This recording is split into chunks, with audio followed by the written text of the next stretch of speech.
Tuesday, May 19th at 7 p.m. Could we stand for the pledge? I pledge allegiance to the flag of the United States of America and to the republic for which it stands, one nation, under God, indivisible, with liberty and justice for all.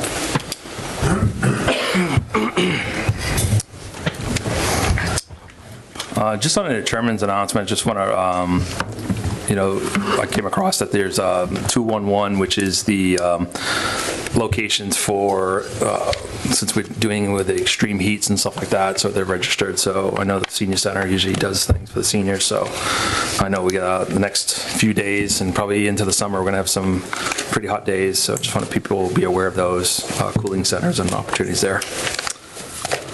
Next item on the agenda is number 4, citizens forum. Anybody wishing to talk on any items that aren't currently on our agenda? Okay. Seeing none, I'll move forward. Number 5, reorganization and possible votes.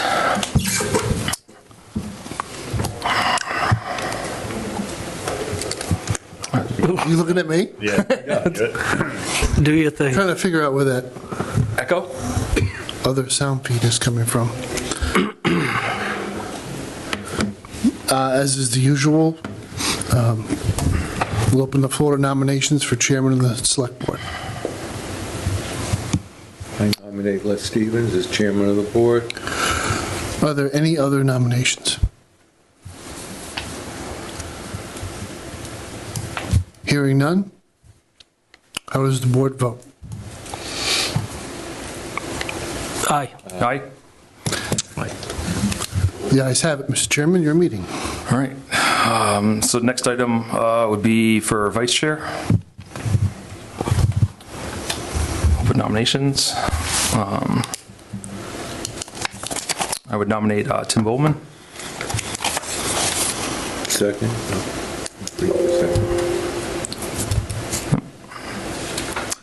All right. New vote. Aye. Aye. All right. Let's move forward. Number 6 on our agenda is the highway department update. Just a quick point of order. It's important to know the vote tally for that. Was it 4 and 1 abstention for both, or was it 5-0? If you need it, I abstain from both. Okay. 4-0-1 for both. Okay. Move forward.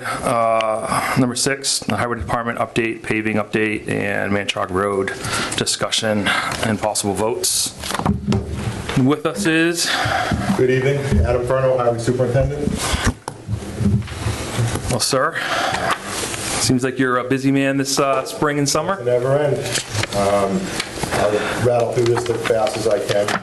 Johnson Court, we did a lot of the drainage and base coat of paving before winter. Winter came quick on us, so we had to stop. Springtime came, we added the rest of the drainage that we needed to add. Now we have the top coat of paving and loom seed, and we'll be done probably next 2 weeks. So that project will be bottomed up. Depot Street, Bob and Eric's here, but you can see what's going on. We have a nice base coat of asphalt on Depot Street. They had a really long day. They did a great job. They're working on the sidewalks, so they're going to start forming up the sidewalks after they put the new curbing in place, and then we'll go from there with berms and top coat of asphalt. It'll, take a few weeks, but that looks like that's well on its way. The new project for this year, Maple Street, so in the area of number 25 and number 28, we have a 36-inch metal pipe that's rotted out. We're going to add 2 catch basins to help the residents right in that area. Used to be an old field. Again, like I stated before, all the water used to go in the old field. Now it's a house lot. So now the water goes in the gentleman's front lawn. He puts up a little berm, pushes it to the neighbor, and then ends up becoming an issue. So we'll put in 2 catch basins as part of this project, and then tie it down the road into this cross drain. As we talk about high prices, I mean, this is 2 catch basins, drain pipe, a manhole, and 500 feet of paving. That cost, the lowest bidder was $341, $290.50. So, I mean, that's where we're at. That's how much it costs now to do these projects, and that was the lowest bidder. Some of them were almost $600,000. So, South Street, we've signed the contract with MassDOT for their numbered routes grant that we received. I'm still waiting on any update from them. I've emailed them a couple of times. They are behind, I know that, because Sutton just got theirs done recently, and that was last year's grant. So we're on the next cycle. I'm going to guess they're going to design it this fall. We probably won't see anything till next spring at this rate. But again, it's the state and MassDOT, so they could just show up tomorrow and start doing it, and they really don't give us much notice, but you never know.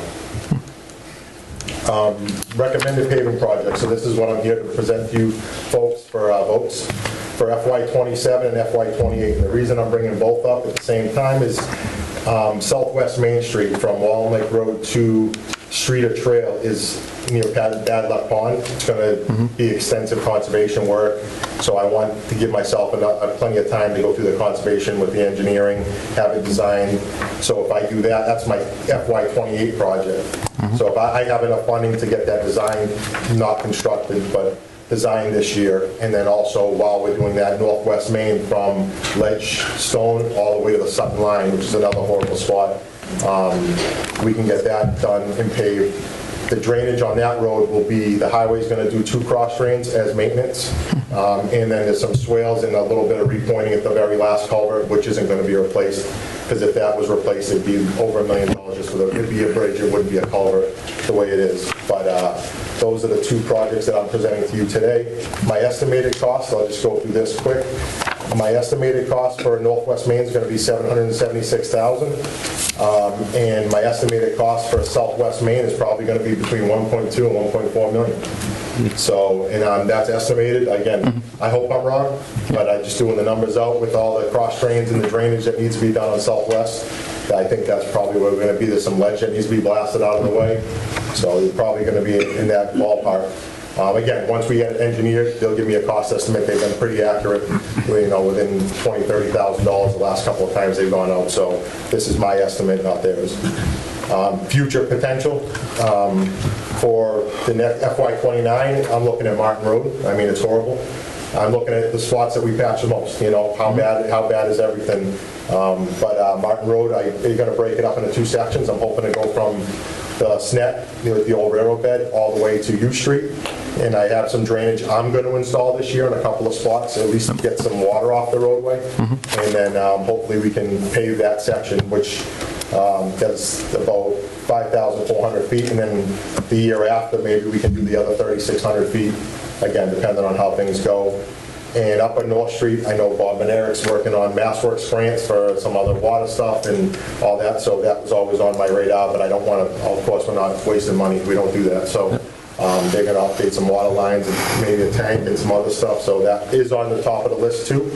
Again, if you look at the pavement study, it does rank roads, but right now the highest road in town is actually like Belvoir, Fairfax, but it's a small little community. Love to pave it, but it's 15 houses right now and not a lot of traffic, versus something like Northwest Main, which has a ton of traffic, or Southwest Main. So we take all these things into consideration. I gave you my list of Chapter 90 from FY21 when we just had the state and the town. Now the Capital Committee's been very gracious to us and giving us some more money every year, giving us an additional 360. The last 2 years, Chapter 90 has given us 615 and 614. Last year they gave us 615, but then held it till December, so I wasn't able to use anything. This year I'm waiting for the official word that we can use it, but this will be all, we have to go forward with all this stuff right now. Do you lose that? No. Or you just have to... Yeah, just have to wait, that's all. We don't lose it. They can roll over from year to year. So and then every year I crack seal about $80,000 with the crack seal. So when you take all this into consideration, if you folks approve the Northwest Main and Southwest Main projects that I have in front of you, I'll have about $90,000 left after that. I mean, I spend right down, and I leave myself a buffer in case something comes in that we need an emergency culvert or something. I can keep that as a buffer, but I will basically spend it right down to that, and that's including Chapter 90 and the town funds from capital. Potential grants, since all bridge replacements and culvert replacements and drainage projects come out of Chapter 90, we're working on a few grants to help ease the burden. Webster Street near Cedar Street has a culvert that's starting to deteriorate. MassDOT has kind of put us on notice for it. Nothing severe right now, but said we should do it. It also ties into the same culvert that goes under Wallace Street, which is an old stone culvert, further down the same brook, I should say, the Wellman Pond Brook. And that culvert's undersized, it's an old stone culvert. So I have a grant we're working on right now with the SNEP network and other people trying to get this grant. So we basically be like a 5-stage approach. We did the first one, we got like 25% design, 30% design. Now we're gonna go to 75% for the next phase, and then eventually construction. This wall, the Webster Street culvert's gonna probably be $1 million by the time we go to do this.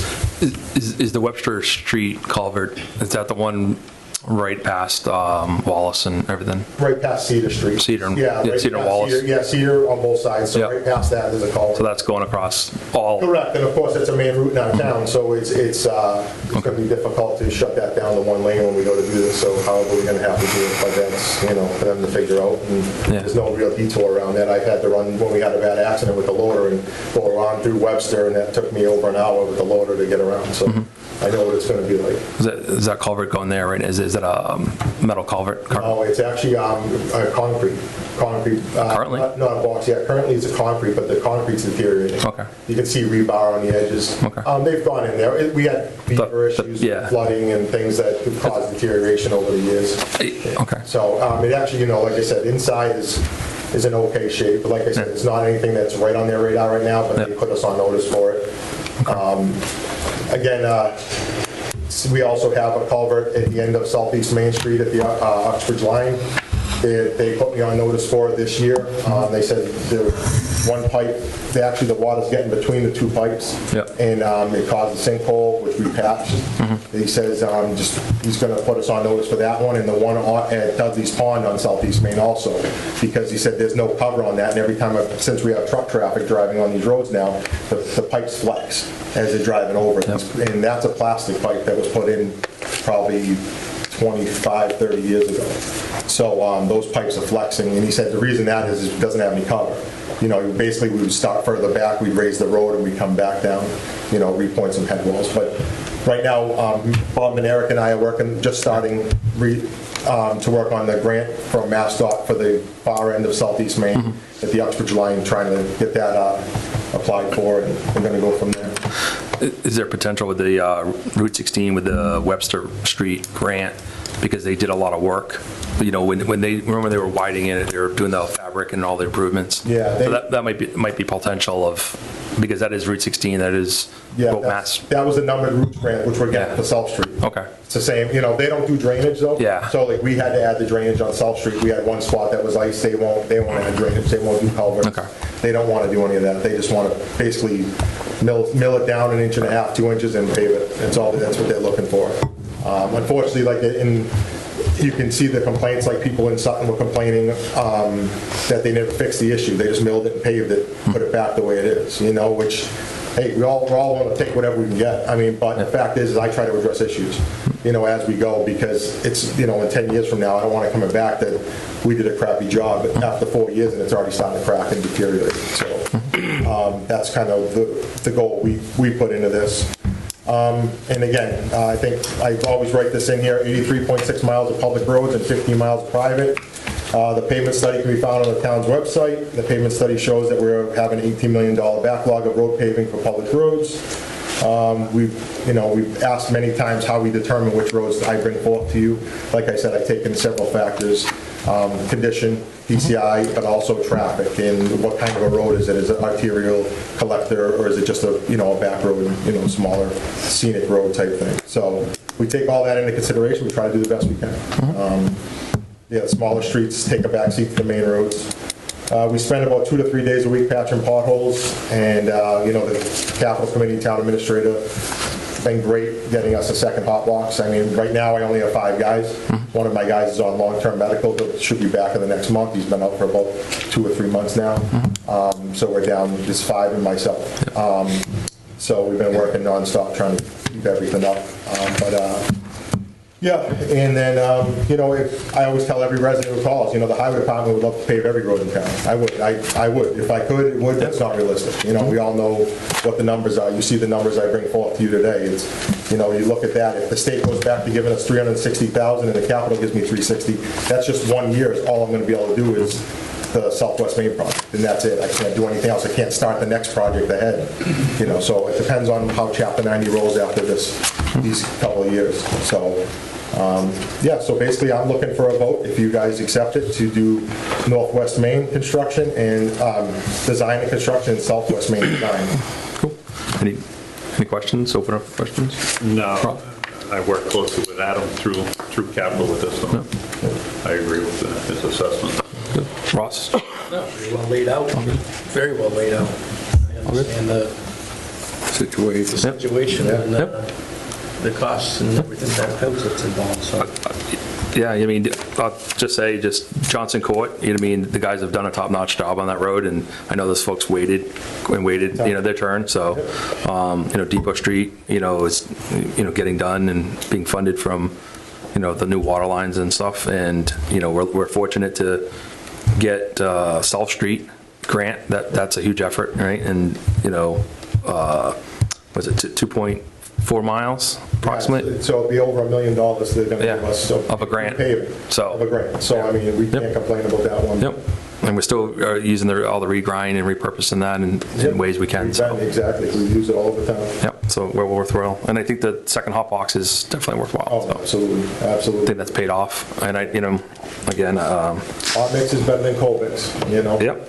And I think, you know, folks that travel Northwest Maine and stuff like that, it was challenging this summer with some you know, some deep potholes. So, all right. Anything else? Matt, any inclination from the budget deliberations going on right now in Boston as to whether any of these transportation monies may trickle down to us? Well, they have been. That's what the Rural Roads Program has almost doubled our Chapter 90 allocation. That's the issuance of a state bond, and it gets funded as those proceeds come in. So I think they're always looking for ways to fully fund their obligations in Chapter 90 and their aspirations. We've just been lucky that we're under 10,000 people, and we qualify as a rural community for the rural program. So that's what I foresee. I don't see them giving us a whole lot more, but they're going to try not to give us any less than they're already giving us. We'll see how it works out. Then the last question, Adam, I guess, for the streets that are in the 50 to 60, 65 range of being in the worst condition, you had referenced, I think, in a communication I had with you, that would be cheaper now to do some of these, and as opposed to dodging potholes and learning the path for 10 years before this comes around. I know the money's limited, but have we thought of looking at the cost savings of those particular streets if you were, in fact, to get additional monies? Yeah, they're definitely, we've looked at like chip seal, there's other options like that, you know, things you can just, a quick overlay like we did Railroad Ave, you know, that way we did a quick overlay, and it just comes down to, like you said, where do we spend our money? You know, we have a lot of roads that need it now, you know, so Stantec has always told me, like, listen, you know, you basically cut ties with a road like Southwest Main, and you say, I'm going to do these 5 streets instead of Southwest Main. I just can't, I have a hard time with that, you know, and I'll admit that. And I understand what the theory is, but I have a hard time with that when I know I need drainage improvements and all that. If I was just going to overlay it, it's one thing, but there's, you know, you can just overlay a bad road, but you still have a bad base, you know, that's my problem, and I have problems with that. And there's drainage, like I said, we have country drainage, so now we have all these new homes, and they're beautiful, and these people don't want the water, you know, and it's always dumped in the front yard, and it's always gone here or there, and nobody wants that anymore. So it's now we're adding drains where we never had drains, and we're, you know, bringing in conservation more just to add all this stuff. And so yeah, it comes down to where it's not even just that, it's more of drainage, and then you know, fix the worst roads. So yeah, there is options, like I said, but it just, we never have enough, and I don't think we'll have enough for a long time to do that. Yeah, I don't fault your logic. I mean, you're in a box here, and there's only so much you... Sometimes does, and that's what their job is. I mean, I understand that wholeheartedly. undoubtedly, they don't live here though. You know, like I said, and I look at it that way. It's like, I would love to do like railroad, like John did. He was able to get pothole money and just overlay railroad, but it works out because there's, you know, just a little residence of that. There's not a lot of truck traffic. You know, that will lapse. You know, you get a road like, you know, Fairbanks Court, for instance. It's bad. It's like it's cold mix. I don't even think it's really asphalt. And so you look at that road. There's nothing. If you overlay that in 4 years, you're going to see cracks and everything's coming back. Yeah, it's bad. Yeah. Yeah, and that's the reality of it. What we're experiencing now is mistakes from the past.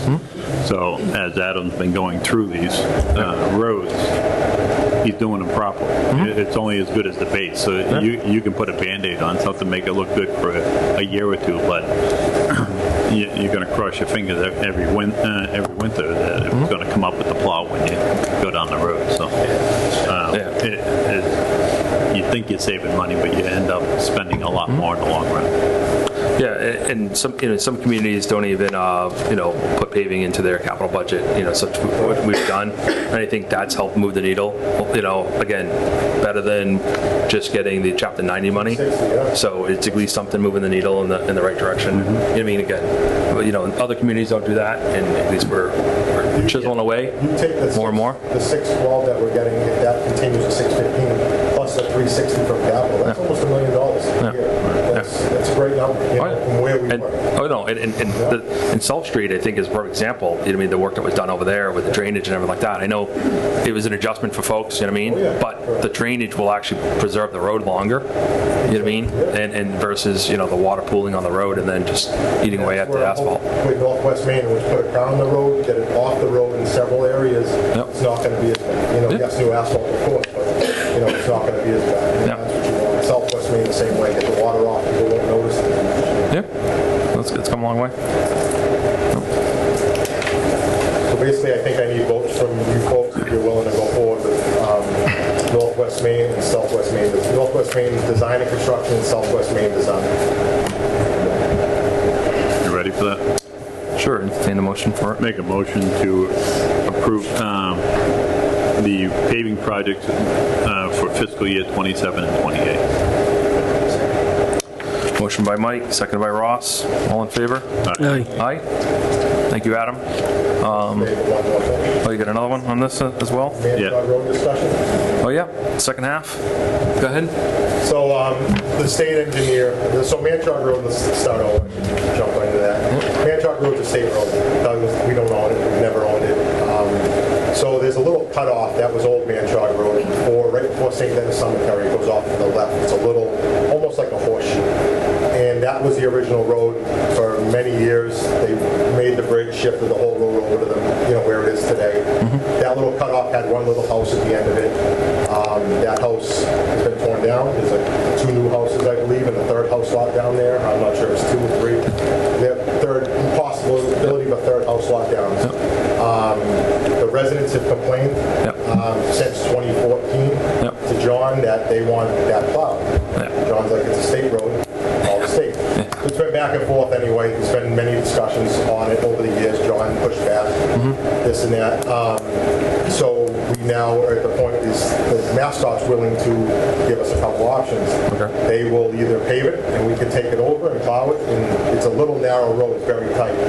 Or they could bring the driveways directly out, take the people's driveways, come right up to Manchog Road, and then it's basically, they're going to retain the easement there for the water and sewer lines that do go through there. So again, I don't know if Matt's discussed more with that with him, but I think that's basically what he brought to me. He was going to talk to Matt also, but honestly, in my honest opinion, driveway should come right up to Manchog Road. So, I think there's 2 houses right now that currently. 2 is a potential for a 3rd. From what I can tell, they would basically have to make a driveway apron for each one, cut out, and then the state would fund it all, and then we'd have an easement just for the water and sewer. We're talking about. Oh yeah, I went down it with my dually, and I did it on purpose. Because I was curious how it was to navigate that road, because it's very narrow on the cemetery side. You got 2 guardrails on either side, and it's tight going in there. The concern I have is they're little 6-wheel dump trucks, and putting one of these young drivers in there and trying to navigate that, we'll probably be pulling them out and getting wedged sideways in the opening. My opinion would be to let the state bring the driveways out, and then we don't have it. We just had a 15-minute discussion about roads in town and what the conditions are. They're not going to bring that thing up to make it so it's a suitable road for us. Basically, it's like a shared driveway right now. So if you convert it into single driveways for each house, it eliminates the problem for all three parties, the resident, the town, and the state. Is the slope from the driveway up to the road? Yeah, they're going to have to fill it. Now, that was the concern we did discuss, you know, with our water line, our sewer line, you know, so now you're going to have, it's going to be deeper for that. But that was our only concern, like Matt and I had run back and forth with discussing. But overall, like I said, it's more of a little common driveway. And not to say this, but I mean, if we plow their common driveway, who else is going to be looking for me to plow their common driveway tomorrow, you know? So, and I, like I said, I just, it was one house and now it's not. This is what happens in Douglas. So, like I said, I think the simple solution, and it may not be simple for the state, is just to bring the driveway straight out to Main Road. And then that way now there's 3 driveways. We'll leave one open for the future lot or the possible builder. And then there's 2 right now, and that'll be it. So it is an option they're considering. So yeah, it is correct. Yes. They brought up, I don't think they wanted that. I think they wanted the simple solution, of course, which is just throw some asphalt on top of what's there and then let the town take it. But that's, you know, when you look at the whole condition of it, that won't be suitable and the people won't be happy with it over time. So so we still, the town or the state would still have that right of way in there for the easements related to the water and sewer lines? Okay.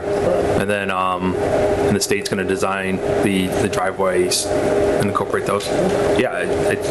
I mean, I think if you've talked to maybe a butter, you know, the owner or two down there, as well as what your thoughts are, you're our road expert, you know what I mean, to be fair, you know. I feel if they leave you know, 2 driveways and one open for a third, because there's a potential house lot there that way nobody, you know, makes it work all.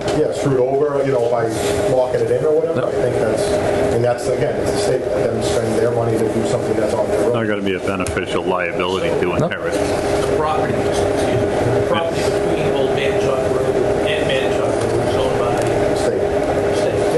These driveways will potentially be put on state property. Correct. Right, they already are, the old road is state and the new road is state. Basically, they're just going to abandon the old road and bring the driveway straight to the new road. And that's it. No cost to the property owners? No, the way the state talked, no. And they're just going to get a new driveway out of it. Just so that way it stops the, you know, the back and forth with everybody. You know, again, they wanted us to do it back in 2014 after they built the first house in the town. You know, we fought back against it. And it was like, it's just not state road. Now they plow the state road that abuts it. They plowed it before then, and they sand it. And they just don't go down the common driveway? Down the common driveway, which I can't blame them. You see the side, like Mike said, how tight it is down there. Even my little 1-ton sander have a hard time. Makes sense. And are they going to just keep, the state's going to own the right of way of the abandoned? That's what they discussed with us. Again, if something's changed, I don't believe so. I mean, he just gave myself a brief overview and Matt too, and they just wanted it brought to you. Okay. Any other questions? Good. All right. You can just vote on this item here? You're going to have to take a vote, yes. Okay. I would make a motion to recommend to the state to convert that little piece of state road to driveways for the individual homeowners over at their expense. Old Manchog Road to driveways to the current Manchog Road. Second. Motion by Mike, second by Tim. All in favor? Aye. 5-0. Very good. Thank you, Adam, for your time. Thank you for your report. All right. Next on our item agenda is revised ambulance billing and collection policy, first reading.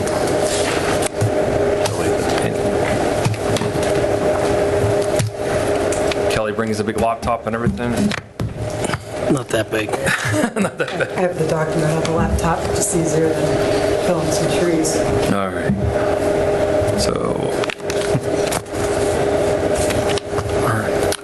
Go ahead. I guess in our packet is our. Sure, I'll give you some information on kind of how this came about. Kelly Manning, Deputy Fire Chief. Working with Jean Lovett, our finance director, and Lisa Freeman, we reviewed the town's ambulance billing policy and developed some revisions, really created at making a policy that was more consistent, transparent, and sustainable for ambulance billing going forward in Douglas. The revised policy is primarily a cleanup of our existing policy, but just with a focus on standardization throughout the document, giving a little more clarity on how residents can request a financial hardship waiver, and to talk a little bit more about some of the write-off practices. And we really want to reinforce that ambulance revenue is critical to supporting our operation and equipment replacement. And at the same time, we also want to recognize that the policy is compassionate and fair, and it continues like the old policy to recognize genuine financial hardships and provides that clear pathway for residents on how the bills will be handled and how they can request some financial hardships when it comes to ambulance billing, because it's tough, right? Oftentimes the insurance companies under reimburse what we actually bill, and then the patient's stuck with that balance.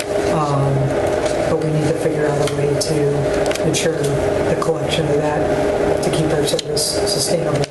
So that's what this revision is about. The policy hasn't been looked at since 2019, so I think we're due to do that.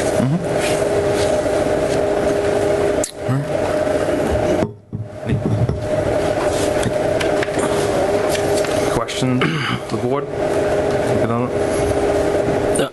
I think it's good to spell it out. I think it's good to look at it from time to time. Under applicability, the second sentence or paragraph there, I think you need to write not and not no. Town of Douglas will charge not charge a fee. Correct. Yep. My work here is done. No, I think it's... Might be a semicolon you could... Yeah, I'm searching. Well, Matt, that's kind of important. I mean, probably could have done that offline, but... Yeah? Yes. Yeah, open and transparent. So, on the second paragraph underneath billing rates, the last sentence, striking that out, is that just standard practice anyways? So having it in there is just with stating the obvious, but not really the obvious? It seems obvious, but a lot of patients will call us with a medical concern. We come and evaluate them, and they're still really concerned that they might get a bill. Okay. And we don't want anyone to not call if they have a medical issue for fear of getting a bill. We can often come evaluate them, figure out what's going on, and help give them some advice on the best way to deal with their issue, even if it's not appropriate for medical transport. So we just want to reinforce that if you don't take a ride with us in the ambulance, we will not bill you, and that's consistent across the board in ambulance services. Okay. No, I appreciate you clarifying that, because that makes a big difference when people can sign the waiver and say, okay, or call and maybe, got better for a glass of water or something like that and doesn't need to go for an ambulance ride or something like that. So. Just the fact that they're not going to call for fear of being billed. Correct.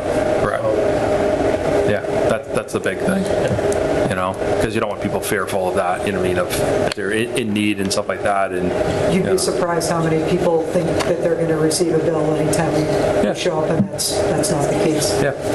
No, and that's why I was asking that. It's because I know it's always been an area of confusion with folks and stuff like that. And I understand the whole aspect of it. It's like, they can sign the waiver and go from there, or they can say, hey, you know what, as they're being checked out, realize that they've already need to go. Absolutely. So it gives them back to there, right? So I appreciate you doing the work on this and cleaning up the policy. It's definitely worthwhile to do. So, any other comments? I guess we could read this over if there's any other small minors. Yeah, page 2, last sentence, accounts aged more than 120 days. You go to page 3, and it doesn't tell us what happens. Would be another area to look at, I think. Can you clarify what you mean? It doesn't tell us what's going to happen. Yeah, so you've got accounts aged less than 120 days. It tells you the quantity of invoices that will be sent. If I'm reading this right, the next line, accounts aged more than 120 days, doesn't outline the expectations of either the town or the billing agency as to what happens. 1 through 4 Yeah, does. it's in here. Oh, it jumps to the next section, yeah. Read that next section. It's a little, I think as it jumps, yeah. All right, so there's a okay. Yeah, it probably would, yeah, keep, kind of one of those things. It gives you a narrative at the beginning, how they're going to read Yeah. the monthly balance of Yeah. accounts, and including all agent and current accounts. So Yep. it just explains how they go through that process. It talks about mailing a letter to the patients, and then it goes through what's included in that letter, which includes the hardship waiver application, what happens if there's no response after that, and then how the account will be placed in collection status. Yeah, so I think reading through this, it says, yeah, 120 days, number 1, the letter goes out after that, right? But there's letters that go along that whole time. And then, and I think number 3 is the only, if the account isn't fully paid with 45 days after final letter. Final letter would be the letter 1. No, that would be after several invoices sent by the billing company, and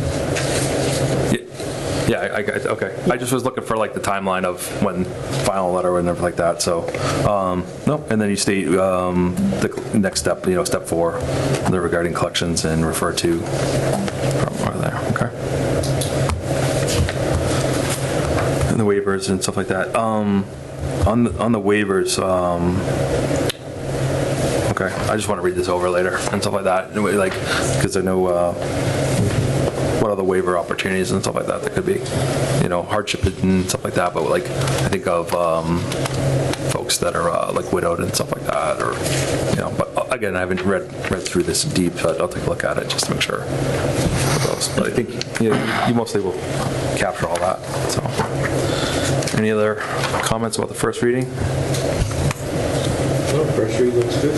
Okay, so probably back in 2 weeks for the second.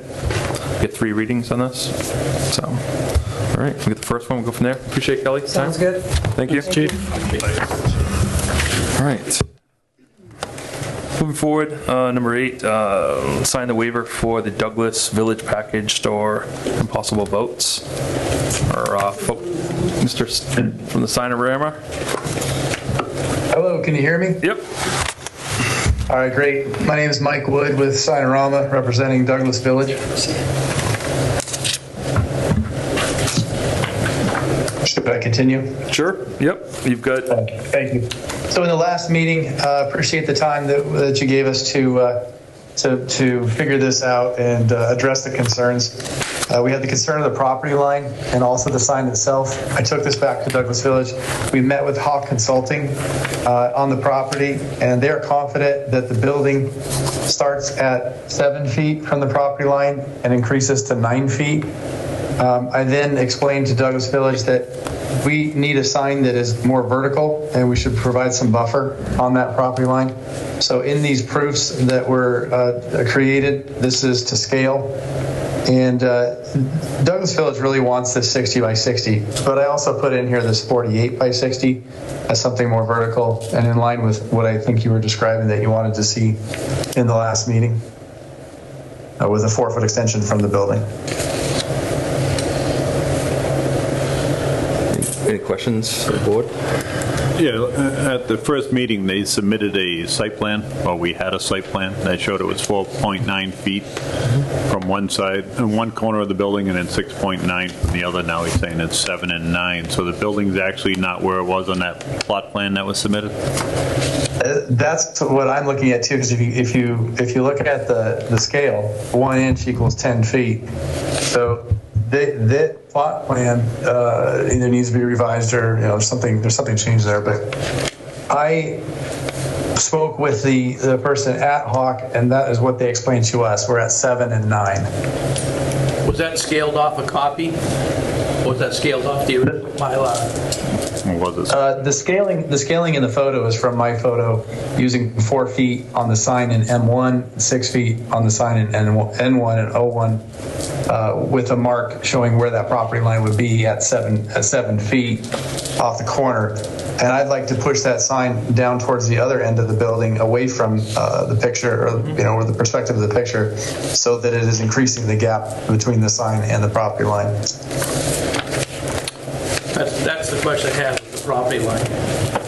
Was that scaled off a copy or an original Mylar? This scaling is in the picture is based off what Hawk gave us on the 7 and 9. So if it's not scaled off the original Mylar, it will not be accurate. Well, and that's why I went back to Hawk and asked them with the owner, what is the distance here? And they're giving us 7 and 9 feet. So that's why I'm showing where based on this picture, where that line would be. But we're trying to get here either a 4-foot wide or a 5-foot wide sign attached to the building. So to help us get past that, if you don't mind, help us get past this sticking point of the size of it. The 4'9" and 6'9" in the middle of the building is 5'9" in theory, correct? So you're at 60 inches. So you're within that, even if the original one was correct.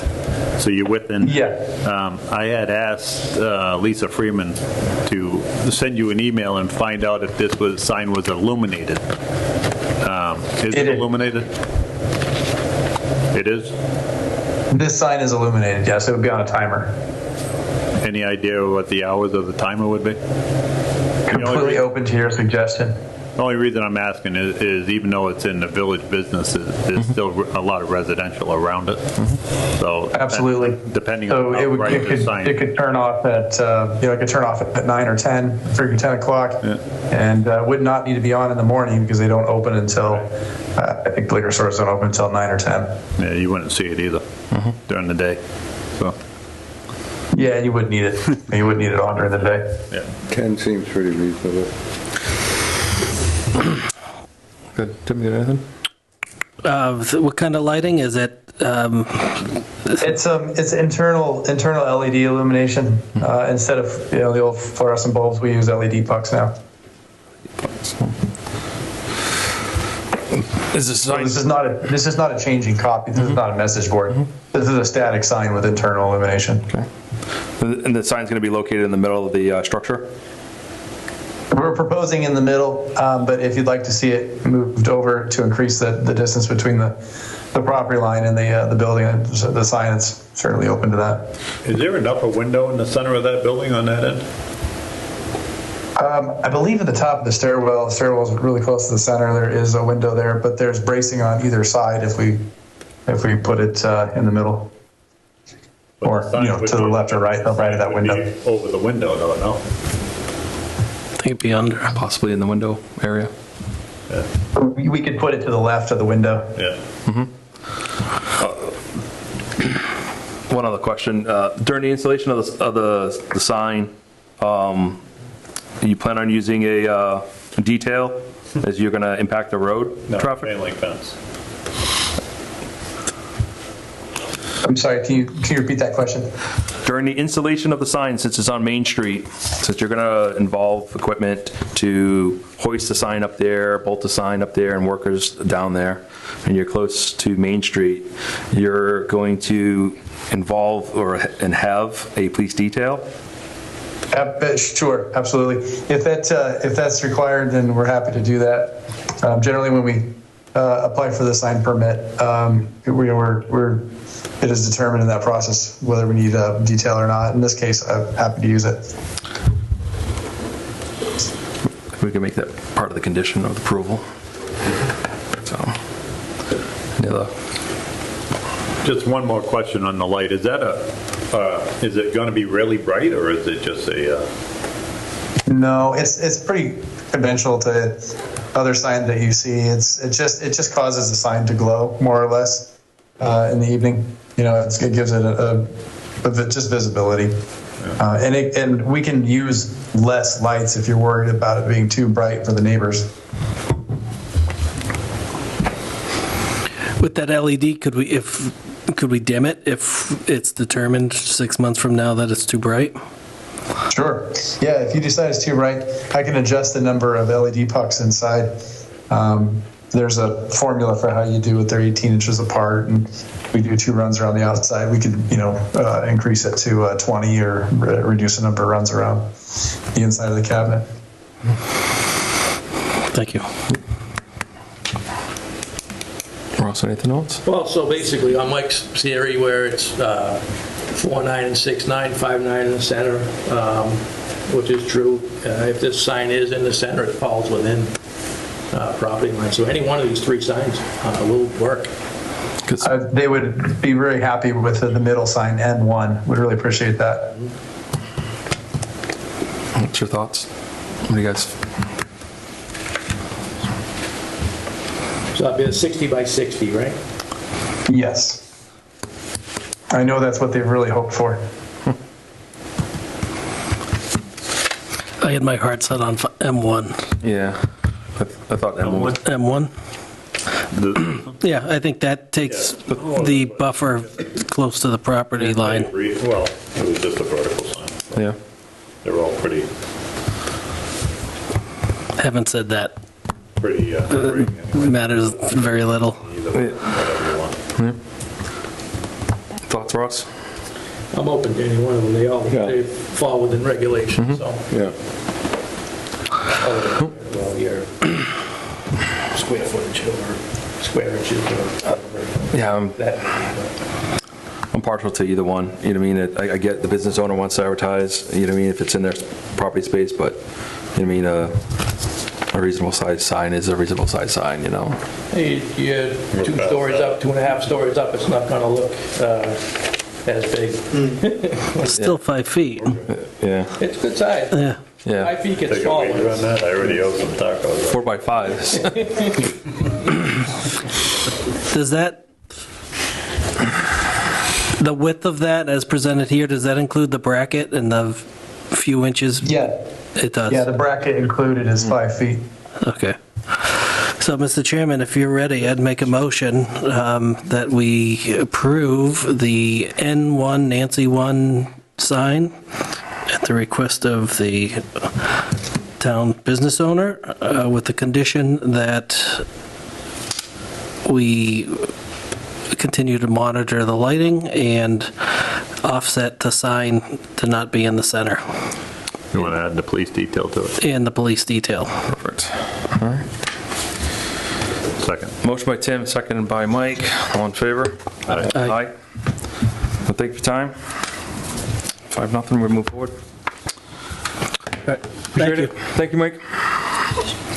Thank you, everybody. I really appreciate it. Okay. Next item on our agenda is the ADA Commission appointment and possible votes. I think we've got Ben in the audience and Mr. Skinner. Oh, Beckwith. Paul Beckwith as well? Okay. How you doing? Sorry to miss you, Paul. I haven't met you before. Thank you for joining us. Like your shirt, Dick. It's your shirt. Oh. You can't have it. All right. So you want to walk us through? I guess we get two applicants. Three. Three, yeah. 3 applicants Yeah, on here? you can count all 3 of them, right? Yeah, well, I forgot I thought we already had. Sometimes he usually leads the way, we already appoint him, so. All right, so I guess we'll start with the first applicant on our packet, just because it's in here first. Ben, sparking your interest to join this committee, the commission? Yeah. You guys all know me by now, so. Yep. Yeah. Okay. I know you're on FinCom No, Nope. no, sorry, capital. We didn't get to shut Housing. down. Housing? Housing, Yeah. okay. No, that's good. No, after the last meeting, I had reached out to Ben, as I explained to him, is, not that I want to get on anything, but I use it as an example. I could easily get onto the board, but I don't know the challenges. And I asked him if he'd be willing to join the committee, because I think he'd be a benefit to it. He's around town a lot, he's involved in a lot of stuff in town. I think he'd be a good fit. Lisa, what are we doing for terms? That would be 2-year if you appoint him. The next person appointed would be a 1-year, and after that, it's a 3-year again. Okay, so okay. Okay.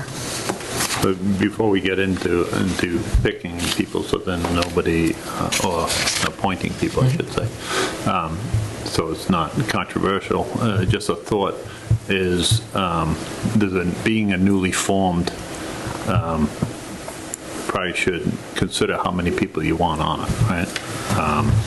Yeah, we've already got one from our previous. Have one on there, so it's typically a 3 or a 5-member committee. If you end up with an even number, sometimes it's problematic. Yeah, I think 5 would be ideal. I mean, because the challenges of 3 sometimes housing is with 3 members, but do we have? Look back and what was accepted at town meeting too. Okay. Sometimes they'll set the number. Yep. And unfortunately, I didn't put that in the packet this time. All right. So we could. I believe it might be 5, but not. Okay. So we can always appoint one as an alternate initially and then move them up if Well, right now with what we have, obviously under 5 people. It just makes it even. Yeah. That's fine. Yeah. I can see what it is after these appointments. We can set a cutoff now Okay. if there's not one already. Okay. All right. And we'll go forward to that. And Paul, can you just give us a little background about yourself? I'm not familiar with you know what I mean. You're a first board in town turning in? No, I was briefly on the Conservation Commission, which I had to resign from that for reasons. Yep. And then I served term on the Cultural Council as well. Excellent. It was actually got extended into a term that I didn't realize I was going to get extended into, which was okay, except then I ended up having a job that's just kind of conflicting, and an elderly mother, and everything just kind of like mushroomed, and so I kind of had to step back from that one as well, which is unfortunate. Gotcha. All right.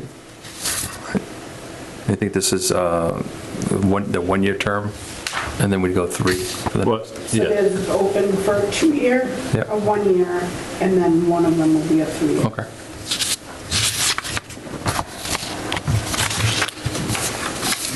All right. So,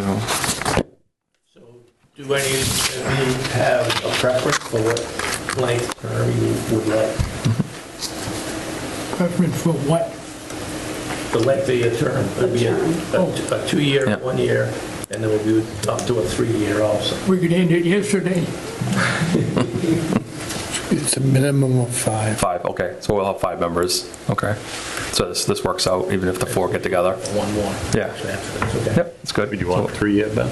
That's fine. All right.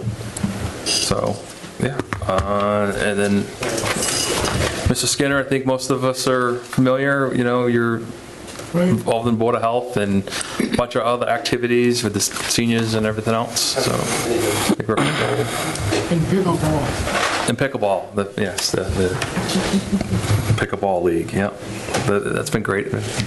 Those folks are having a great time. So, yeah. So, Paul, any preference in term? The 2-year, 1-year? Whatever's needed. Whatever's needed? Okay. Whatever's needed. Okay. Just out of curiosity, I see you both have the same address. You related? My father-in-law, and I was actually going to ask that question, if that would be a problem, then No. I'm just curious. I seen the same address. Yeah. No? You're not getting rid of them, you're stuck with them. Yeah. Not that easy. You know, sometimes you vote with and sometimes you vote against. Just leave it at town hall, go back and have dinner. Yeah. You know what I mean? Yeah. You Not know, all in the family type situation. correct, yeah. All right, entertain a motion to approve the applicants before us if you want to make a motion. So move. Right. So you would make a motion to. Do one by one? You want to go Stagger. by what Term? terms are. Okay. You can basically do it in the order they're sitting. Okay. 3, 2, 1 if there's no objection from the applicants. Sure, to that, entertain a motion to appoint Bed for a 3-year term. So move. Second. Motion by Hal, seconded by Mike.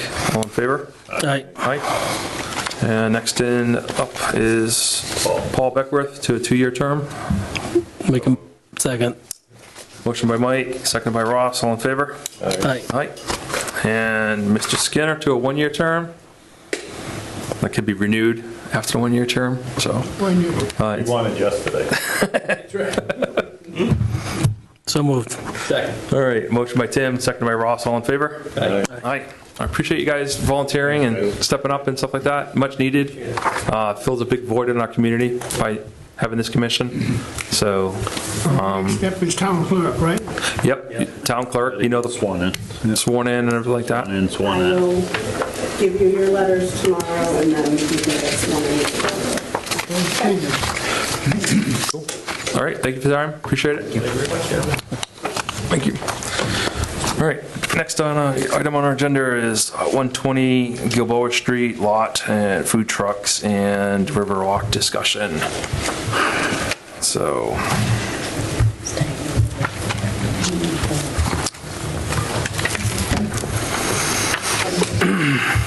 Probably you can join us if you want, since a little bit of the Riverwalk and everything else. Come on up, sure. Yeah.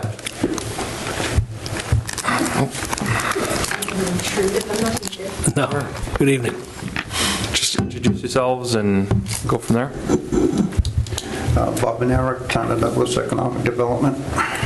Nicole Costa, co-owner of Big Eddie's Bites and Wicked Wieners. Okay. Good deal.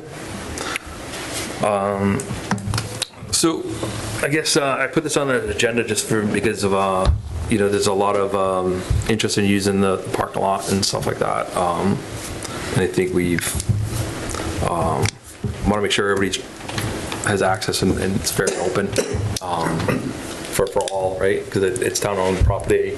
But I wanted the members to kind of weigh in on their thoughts of the property and the usage of it as well.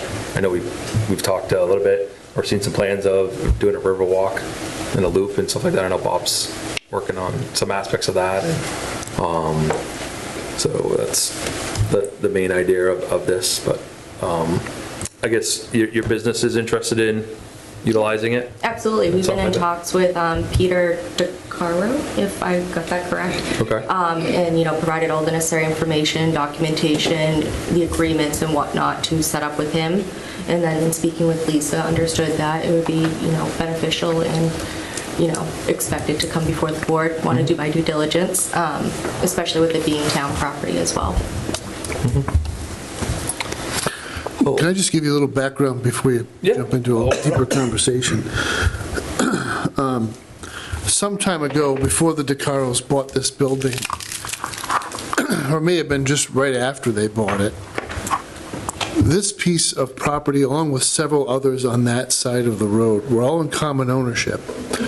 And the owner negotiated, and I assume there was consideration, a parking easement for the ownership of the mill building. And the parking easement is exclusive. So the parking on the paved area is under the control of the mill ownership for their invitees, employees, and guests. And the way the town looks at this is that that is the right to park. When the town took the land in tax title or in lieu of taxes, I'm not exactly sure. I think we took it for tax title. The town still has all of the residual rights, and we also control everything that's off the pavement. So we have water and sewer assets. We have our requirements. We own the dam now, so we have to have access to the dam to do maintenance on the vegetation all along the side.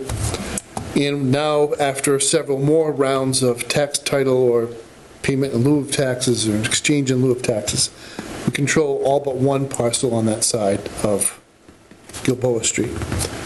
So how does this get interpreted? And it really ends up being a joint conversation between the town and the ownership of the mill, because no one can park in the paved area without the permission of the mill. But if they're going to do anything other than park, the town's residual rights are controlling. So anybody running a business isn't parking. So running a business is the purview of the select board. And there are a number of things that are required when somebody operates a business or has an event on town property. We have a town usage policy, property usage policy. There's a little bit of paperwork that gets filled out. And, to date, we really haven't enforced the easement in all of its fullness, because under the terms of the easement, the mill ownership must maintain the parking lot, sweeping it, plowing it, doing all of those activities, and they don't. The town does. They also need to provide us with two things: indemnification, which is written documentation that they waive any claim against us, and then insurance, which we don't have any record of that having occurred either. So we've kind of settled into this pattern of just really not getting into any conflict with the mill ownership over this particular piece of property. They were gracious enough to allow us to stage a very large project. We had all the materials stacked up in that parking lot. The fact of the matter is they don't use it. They don't really need it. And they don't enforce their exclusive right to park either, because just coming into work every day, early in the morning, there's a car carrier that is often there. There's an RV parked out there today. People come and go, they have their lunch. It doesn't have anything to do with the mill operation whatsoever, and I doubt they have permission from the Decaro or the investors to park there. So now when we get down to brass tacks, just everybody has to remember what their rights and obligations are under the easement. Nobody can really run a business in this parking lot without the select board's approval. But nobody can park there without the approval of the mill ownership. So we have to agree on what's going to happen there. Long term, this doesn't affect a food truck, but long term, frankly, my recommendation to the select board is that you go to town meeting and ask to take this easement for whatever pro tanto we can settle upon is necessary to compensate the owner of the easement. But our plans are bigger, and our plans include making this a community-centric little opportunity to sit by some water and be part of that part of Douglas and connect to some other walking trails and come downtown. And we really can't be fighting about parking on that lot if we're going to execute that fully, but that's going to take a while, and I don't, we're going through this visioning and design process now, but it may be a while before we get all of that done. And I think every plan we've ever talked about would include having food trucks and other attractions on this parcel. So I don't see it changing, even if we change all the rest of this, the ownership, the easement, and all the rest of it. But I just want to make sure everybody's aware of this is going pretty far down the road towards coming to fruition, because not this town meeting, but the fall town meeting took in payment of taxes due all the rest of the shoreline of the pond. It gave us an opportunity to create a passive recreation site in that part of town that was kind of attractive. So that's where we stand with it. Now, I'll shut up, and that's the lay of the land. I would like to add to what Matt had just explained. Mr. Carver called me about about the food trucks going in there. And through our conversation, which I expressed my opinion as he talked, as you can imagine, there was no real reason why the food truck that we had allowed there last year to no longer be allowed there. And then through his conversation, he came out with the fact that he charges this food truck $250 a month to be in there. I have a problem with that because I don't think they're allowed to sublet the property, and that's exactly what they're doing. They're subletting property. In my opinion, you could be there. I have a problem with you being charged to be there. Okay. And I also have a problem with another business being forced out of there, which happens to be a local business. And you're all struggling. You're trying to make a buck. I run a business. I understand what it is. You got to hustle. You got a short season. I get all that. But it doesn't remove the fact that the mill owner is trying to capitalize on their right to park and sublet it. So he's basically telling us that he doesn't need it anyways. He's just going to make money off it, right? His excuse for charging you was to maintain the parking lot. I could walk out to my truck and get you a picture of the street sweeper that was provided by the town in there, because we maintain it. We fix it, and we clean it. It's our responsibility to do that, not his. So he has no cost in there. I just think it's wrong that he's trying to charge people to be in there. And I think this board, if they're going to allow food trucks, why is it got to be one truck and not the other? If the original truck was still there and this company came before us and wanted to do it, I would support it wholeheartedly, because we've talked about this over the last year or two, how it would be nice to have some food trucks there so you have a place to go, because the only choice we have in town is pizza. Right, so having something else, Matt wants a taco truck, so if you want to break in. He's still holding out hope for that. I'm holding out. He's holding out. Tacos and Korean barbecue. But the bottom line is I have an issue with these businesses being charged to be on something that they have no right to charge them. And it puts the liability on us, the town. We have the liability anyways, yeah, but through the use form that Matt had alluded to, they have to provide us with insurance and stuff like that, so we're covered that way somewhat, I guess. So was there a maintenance check that was required? The 250? Yeah. Yes. Okay. No, I Changes your thought, doesn't it?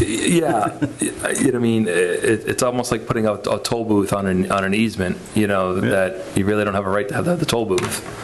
You have a right to, access the easement. I've dealt with easements and stuff like that. It still doesn't give in any state, the person who is granted the easement to allow to use the property. I've never seen this where I believe he has zero right to put a toll booth up. You know what I mean? And that's pretty unheard of. So I think we'll have to have a little lengthier, a little more discussion and stuff like that, and clarification. I think that's going to probably be more needed, especially with clarifying what our position is and what we want to do. Legally do it. No, I sublet the property.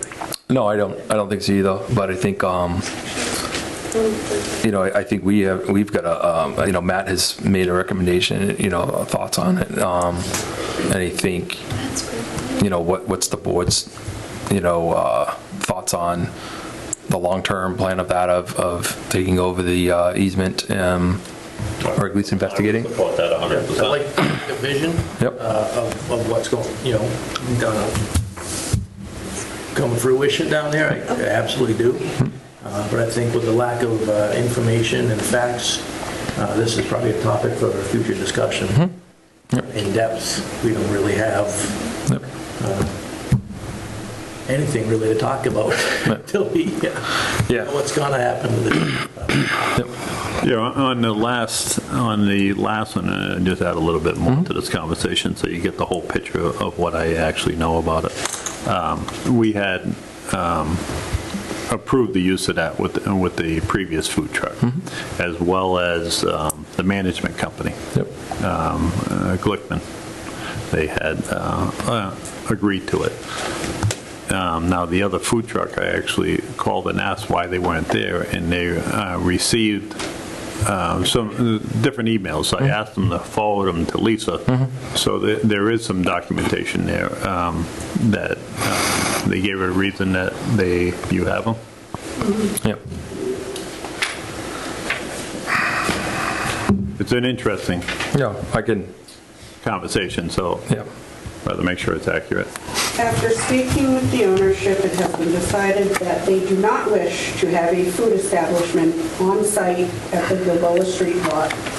Thank you for taking the time and working on the certificate of insurance, but ultimately last year's permission was never approved by ownership, only the managing agent. That's from who? This was from Caitlin, one of the new managers at Glickman, to Desiree, who owns Snap. That was there last year. Could you read it one more time? After speaking with ownership, it has been decided that they do not wish to have a food establishment on site at the 120 Gilboa Street lot. What was the date of that?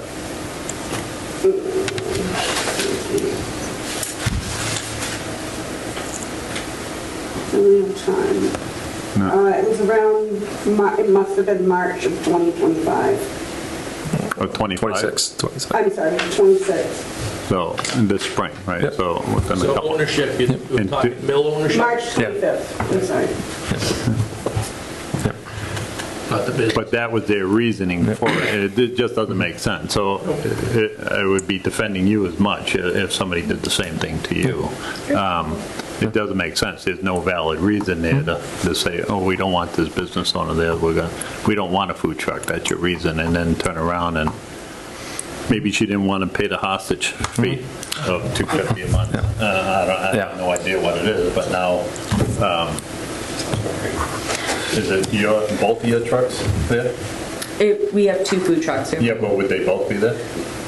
No, but is that what you were thinking? Yeah, on a rotating schedule. We have other setups throughout Northbridge. Oh, so you didn't have to pay a double fee? What's that? You didn't have to pay a double fee? I believe it was the one time. Yeah. That's the rub right there. Yeah. Took great pride in being a member of one of the most pro-food truck legislative entities in the Commonwealth, so I don't know if you're in threat from anything. But I do think the communication from this board to the interested parties at 120 Gilboa probably need to happen sooner rather than later. Under the rules, if we can bring them forward, the five can discuss, or maybe a small little food truck delegation to outline where this town is heading. The sooner we have those discussions, I think the more transparent it is, and it elevates this issue, because we have a Douglas resident who sat before us, and we again said that we were going to be pro-food truck. And now I'm hearing, outside of this board's actions, that that's not exactly true. So, Matt, I don't know if that's an appropriate approach, but an ad hoc committee of two? You can certainly do that. I think you have the grounds to discuss whether you call it an interest in real property or you call it potential litigation, because a taking would take that course. It would fit either one. And have counsel on the phone to go over your options and where you think you're going to go. And then interact with the mill ownership. If we have an issue with the agent not really knowing how to represent ownership to us, then we should have direct communication with ownership. Yeah, I think we should just move forward with it. And then we can grant approval to the food trucks that can come have at it. So we need approval from the fee owner and town meeting, are we saying? What's that? To be able to spring them in there? What do we need to do? So, It all depends on what course of action you want to take. You are the fee owner, you have the residual rights, you're the one who has the right to allow a food truck to run a food establishment on the property.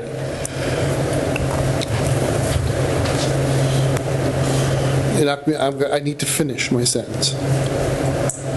If you have a situation, the issue is charging the money.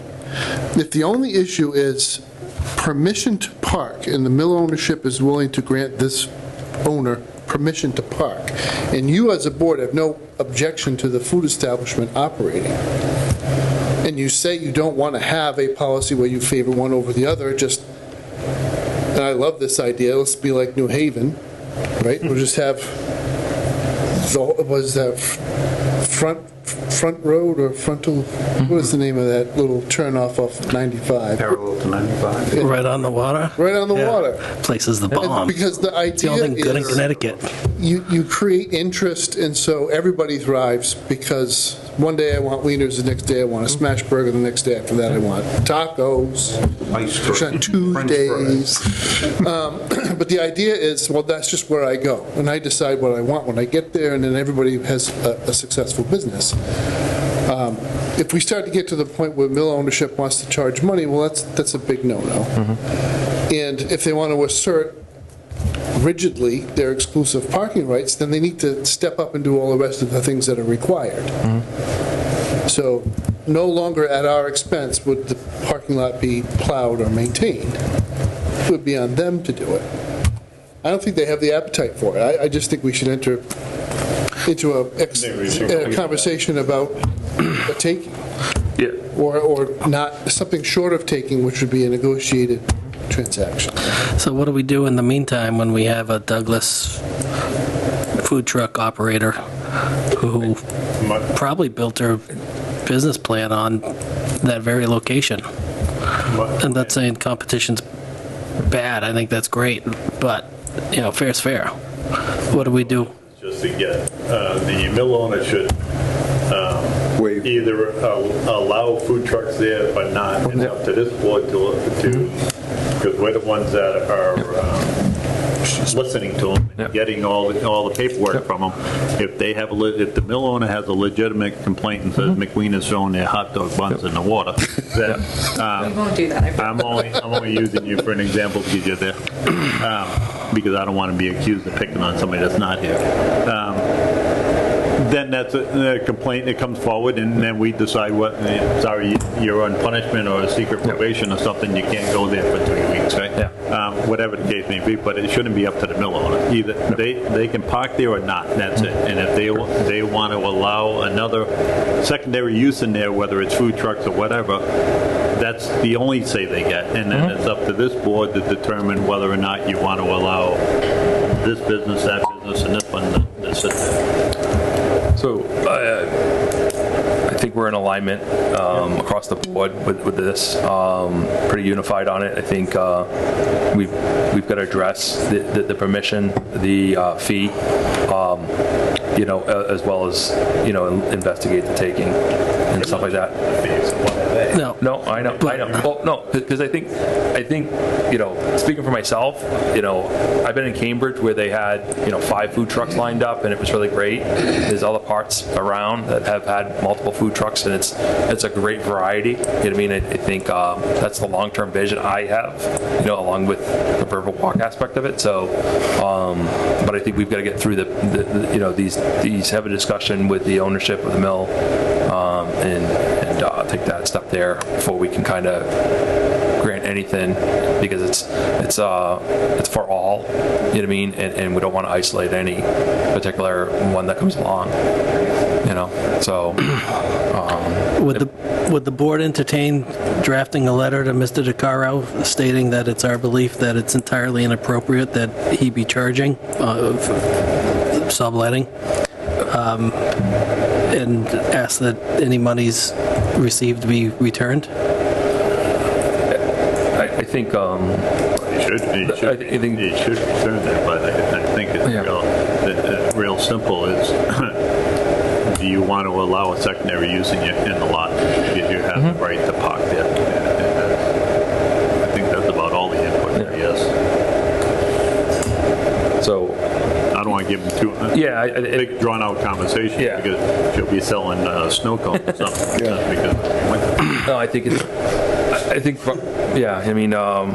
probably for Mexican. to send a letter to Mr. I think to send a letter off as well as open the discussion with the mill ownership. I think that's where we need to be. Is first have a discussion, sit down or whatever it's needed, and so I think Matt, if you could arrange that, and even it doesn't have to be. They made just this question: what direction you want to go? Do you want to pursue retrieving rights to this land? I think it would be if we want to do that. Let's get aggressive. Yeah, I think that's the long. I think that would be the best long-term interest for the town. I think, but we've got to take some steps and have communication first, and lay that out there. I think we've got to power Matt into that, and at least have a conversation to start the ball rolling. And I think he's got the consensus of the board that we're not happy with the current policy that's being passed down from outside influence and stuff regarding an easement and the access to the easement. It's a toll booth situation. Just that's all. And I think this will help long term and stuff like that. And I think when we're resolve that, then we can open it up to other vendors and yourself and everything else. I think that we just got to clean up this little pothole, I would say, since we've had the road folks in here, but we got to clean up this pothole first, I think is the first step, and get that there so nobody else is hitting the same bump in the road, unnecessary bump. Aside from the agita you probably gave him, is he aware of any other town opinion on this matter? Or is this coming out of left field for him? Well, not exactly. I mean, he wanted to speak to me. I felt it was more appropriate for me to speak to council and have this conversation in open session so that it's transparent, rather than having me go back and forth with ownership. I wanted to get yours. Ultimately, it's your management purview as the select board to manage town property. So I wanted to give you the opportunity to weigh in on what you want me to do before I go too far with Peter or anybody else on the ownership. Yeah. I like the long-term play. I think there's a short-term play. I mean, the clock's ticking, the weather's beautiful, people like food trucks.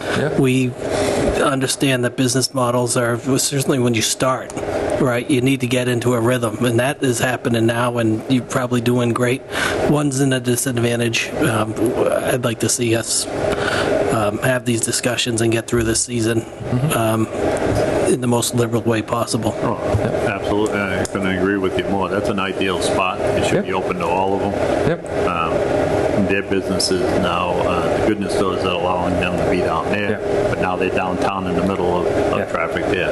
The other business is up on another business owner's property, and it's interfering with their parking lot. They're trying to help these businesses, and they both recognize the struggles of these small businesses and trying to help them. And that's the whole idea of that big parking lot. It's not being used for anything else. It would make perfect sense. It's so big that even if you can get along, you can move down the other end, right? But I don't think that's the case between the businesses. I just think it's trying to monopolize on the situation. It gives us a long-term vision. I mean, he's been creating the parking diagram for that parking lot where there's spots for trucks, food trucks, and potential for picnic tables and other things to enjoy the water in the area. That's all. You know what I mean? So it makes it easier. Set up in Whitensville or Northbridge, whatever way you look at it, over by Arcade Pond. It seems like a similar concept. You've got the water, the property owners, and picnic tables, and as far as the traffic goes, I can tell you, it really sustains like one truck at a time. But big picture, I know expanding into kind of a truck mecca would be ideal. everyone's on the food truck bandwagon, Yeah. which is very beneficial for us. Yeah. Everybody benefits with having one I mean, concentrated area. but, you know, I know You what want the hot dog, somebody else can have the Yeah, hamburger. yeah. I know the location that you're talking about, but you know, I mean, our location's better, and I'd love to find You know out. Tomorrow. And it'll soon be cheaper. exactly. So, yeah, Just say when, we'll be yeah, there. yeah. I think, yeah, just be patient with us and let us get over this. You know, fix this pothole in the road here, and move forward from there. Yeah, hopefully you can appreciate the thought process. Oh, I absolutely can. Yeah. And I mean, more importantly than anything, I just appreciate being able to come before you, be kind of in the know, because I kind of was feeling like I was left in the lurch a little bit for a period of time. But no, just understanding where things stand, absolutely understandable. I understand that there's probably some paperwork the town would like from us as far as insurance and things like that. Happy to provide. Board of Health already pretty much has our first born. So just say the word. We're happy. Yeah. They provided me. That's excellent. Okay, excellent. All right. And what are the name of your trucks? Big Daddy's Bites and Wicked Loopers. And they're just recently wrapped. Nice. Very proud. Oh, yeah? That's cool. I may be biased on it, but I There we think I'll go. be the first to say that truck was ugly before. There you go. It's All very right. pretty now. Perfect. All right. No, appreciate you coming in and stuff like that. We'll keep you posted. That sounds great. I appreciate Bob, I guess because we do have in the Riverwalk discussion, just because it's kind of all in the same. At the last listening session, which was April 28th, this Yep. exact topic came up as far as parking. And I Yep. made the comment that the exclusive right of the mill to park there is based on the 2012 tax taking. Yep. Because they need X amount of spaces for square footage, for so much square footage of the building. That's in the zoning bylaws.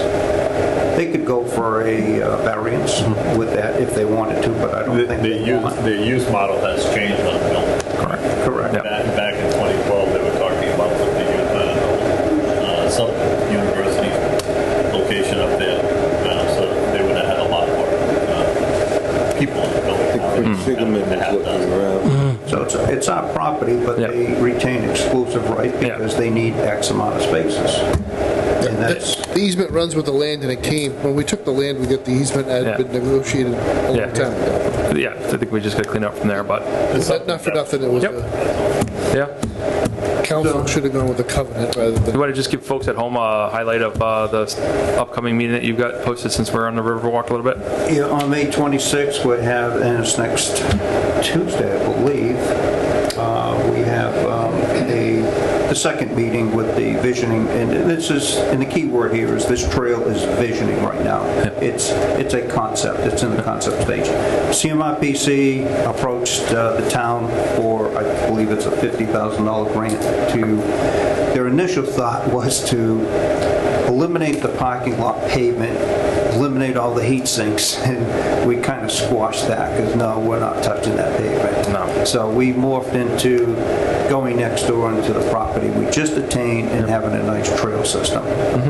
And that's where we are right now. We walk the property with CMRPC. We had the first outreach program, if you will, last April 28th, and we have one next week. And that's where we sit with the trail visioning. But the food trucks are definitely part of this, this entire concept. Eat a dozen hot dogs, go walk it off. All right.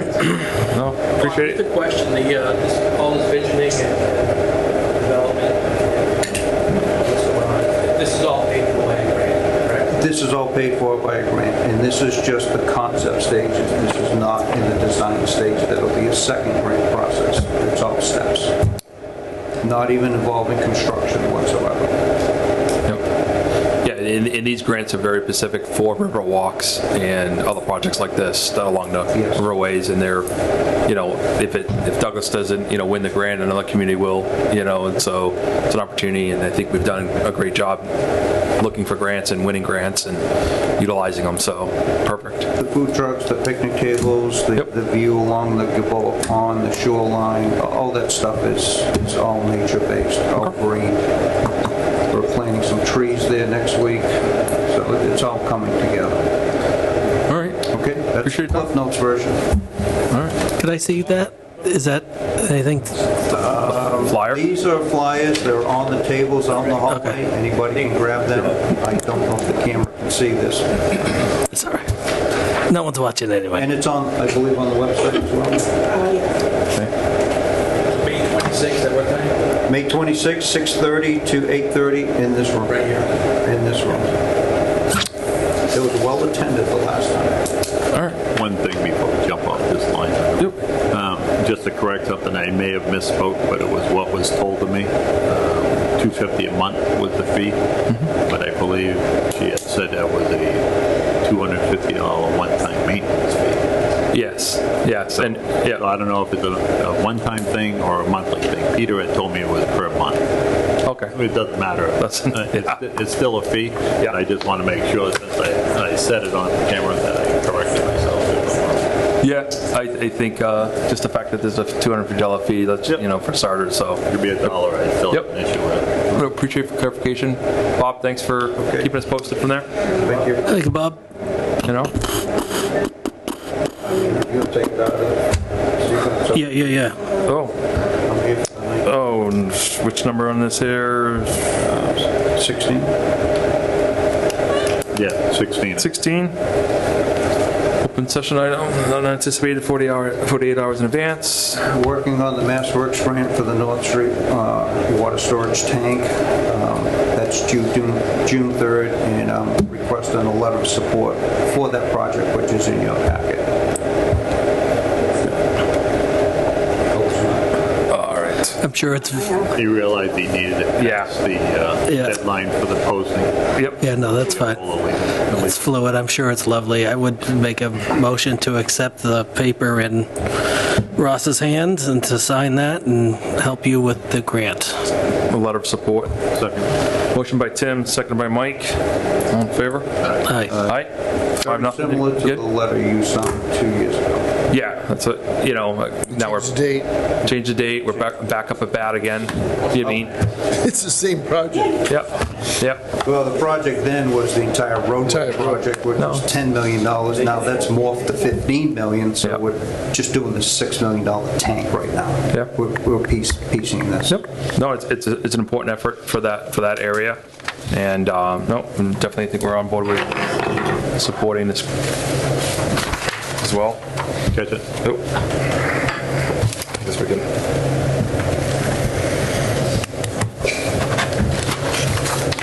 So thank you for taking that as sequence. Go home. Then go back to work. Get The night is young. It's 11. Be ready for the morning. Get that state grant submitted on time. That's all. June 3rd will be here before you know. Correct. Comes quick because there's a lot of stuff to do, and it doesn't hurt to check it twice and submit it once. This application process is a medieval torture device. Yes, it is. Because you click on one question to answer it, and it opens up a sub-menu with 10 more questions. Yeah.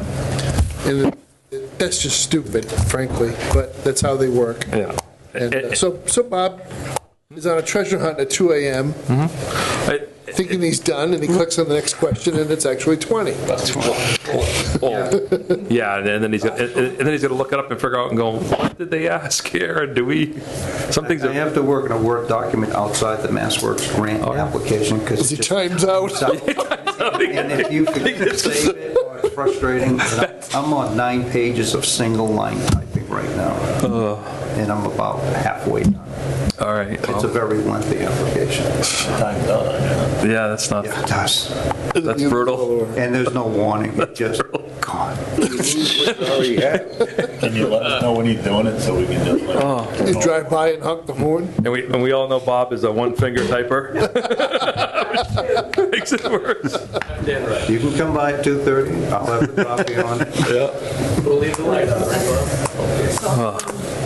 Perfect. Thank you. Time. Good job. All right, next on our agenda, number 11, creation of the Agricultural Commission discussion. So,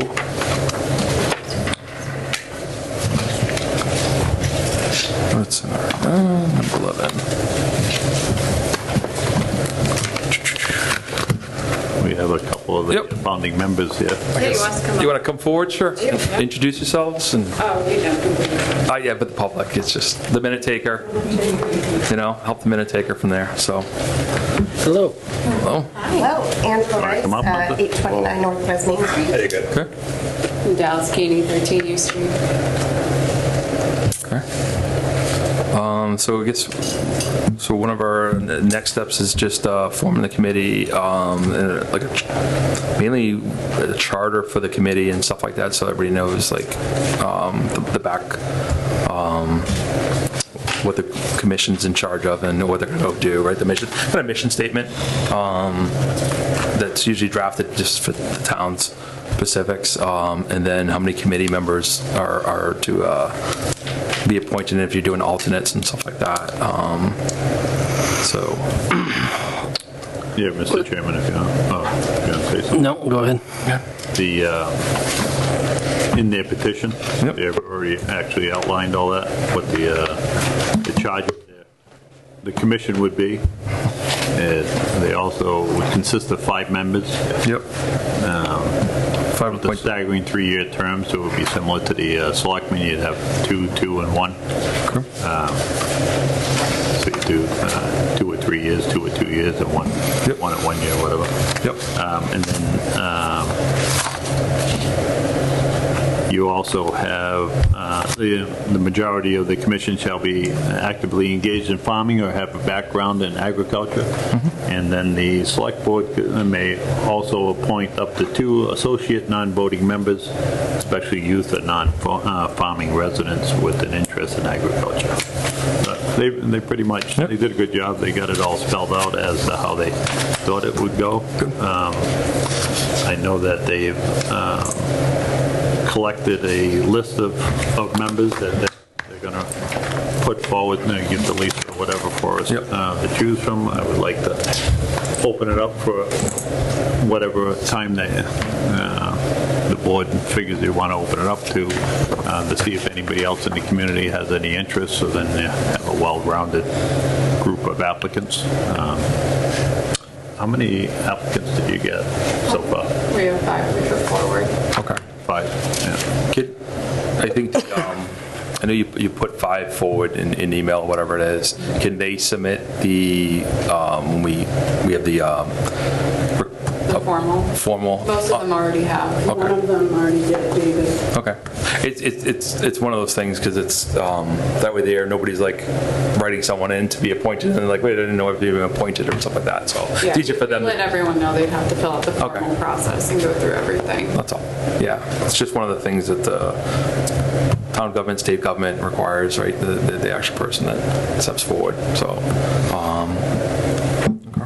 Did you only have 5 or did you get more? We had more, but those were our top 5. Okay. We can alternate them.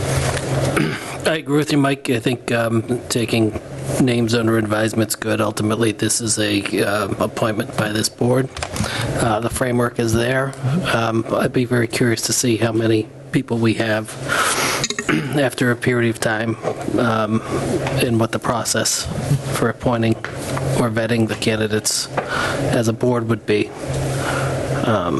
That's kind of where I'm looking to the rest of the members to see if it's acceptable to just bring everyone up for a quick 3-minute interview or if there's additional work that we should be doing.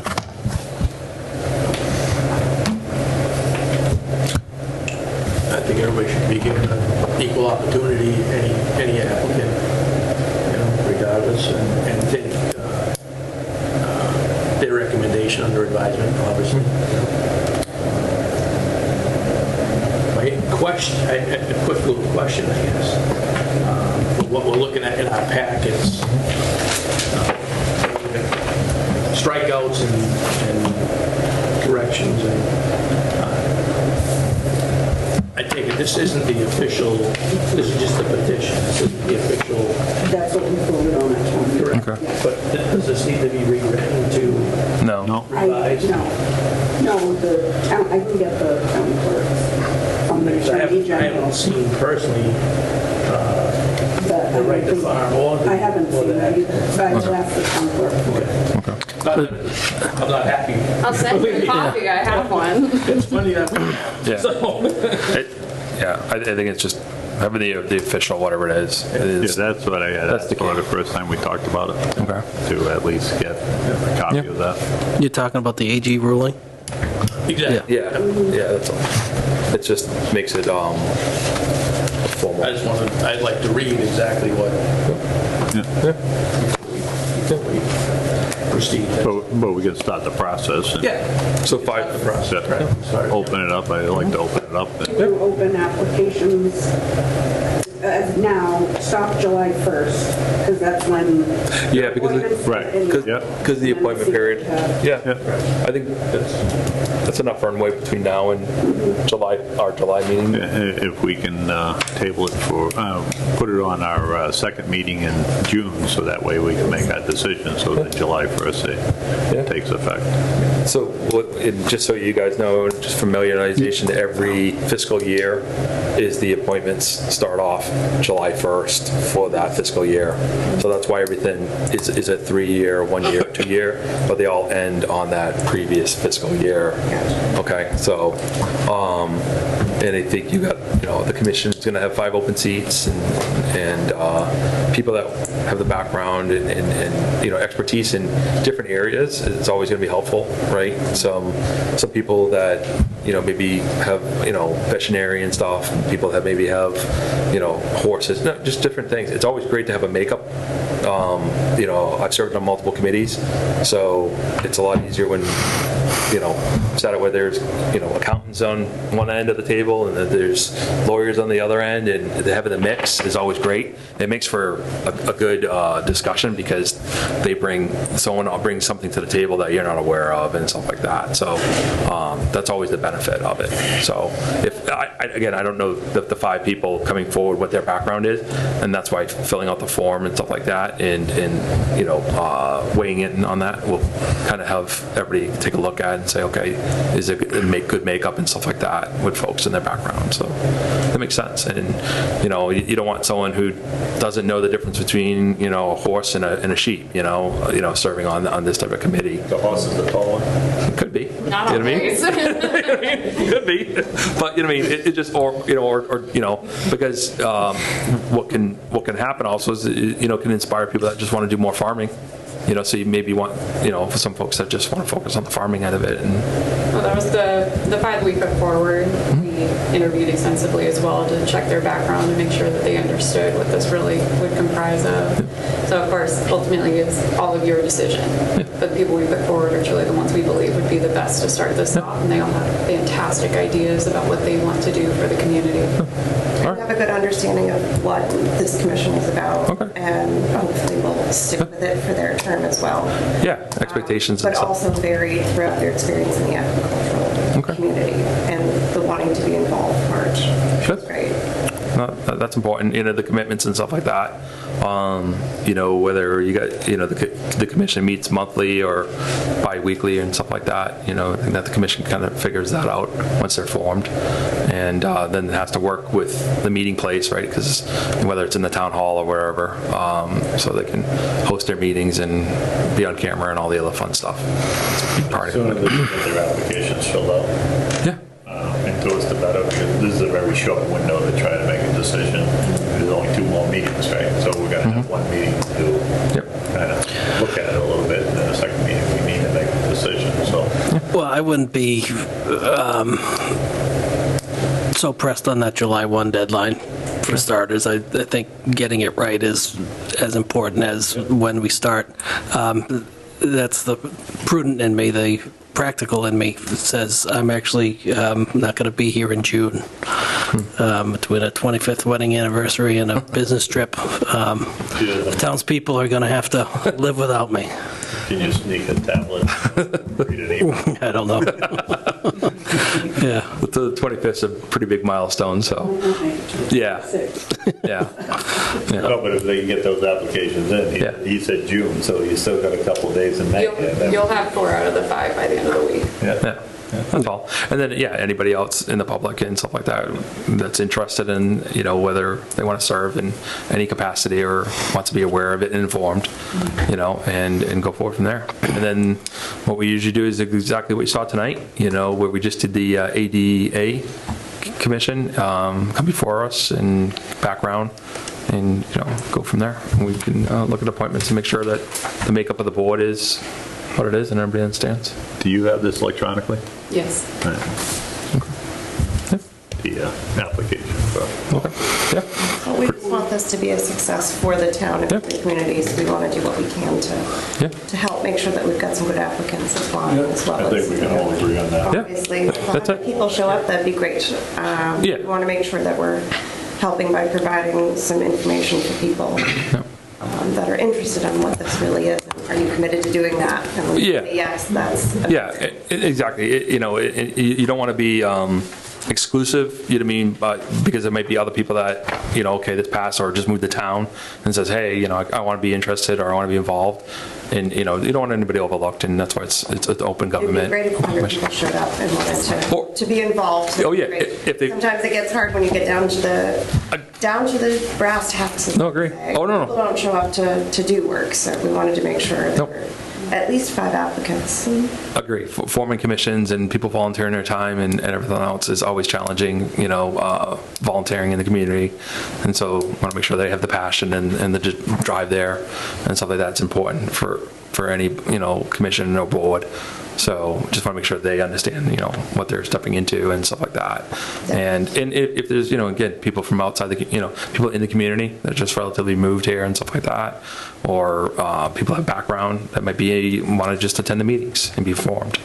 So that's, I appreciate you coming tonight, and we can kind of move forward, getting the applicants in, all the applications, and then vote probably in our July meeting, so we can have a full board and, go through them and have them come before us and move through as quickly as possible. Yeah. Ready to get going with some good ideas for it, so. No, that's all fair. That's exciting. Yep. That's all. Okay. Perfect. Thank you for your time. Good night. Appreciate it. Thank you very much. Keep the video going. All right. Number 12, Memorial Day Parade discussion. I guess that's me. Oh, I put this on the agenda because I know we're getting close to it, the key date, and I want to give the opportunity. I always feel like I put it at the round table, the last several meetings, but I want to give the kudos to Ross and his group and everybody else who's involved in their efforts. I'll start off by saying number 12 is my favorite number. So I guess we're off to a good start here. So, yeah, Memorial Day Parade. Last week I was driving into work and I saw the lit up sign down by the waterfall, and it was like, wow, it's real. It's game time. Again, a lot of effort, a lot of time, preparation. It's new to every single one of us that is on the board. Something we're trying, to keep the spirit alive or get the spirit fired up again. We were kind of, I don't want to say against the wall, but the date and time was already established. So we just got to make the best of it. I know we've got our Depot Street obstacle course going on at the moment. We're just going to have to make the best of it. And Lisa and I chatted a little earlier and just said, well, I just got to make next year even better. So we know our route is a little short. Again, it's our first time trying to get something together. So our focus for this committee was really to be the 250th. But this might be a little help in the learning curve.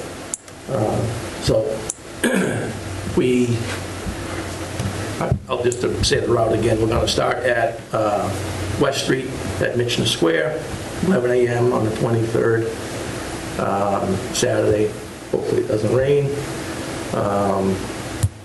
We'll say a little prayer there. We have a retired major who's going to say a few words high school band will do their little thing with taps. I have to say, rounding up veterans for this parade has probably been the biggest obstacle. Kind of, I don't want to say disappointing, but it's what it's all about, and to bring an empty plate to the table, so to speak, is, I don't know, it's not what it's about. The spirit's going to be there, no doubt, but to get actual veterans to participate or find,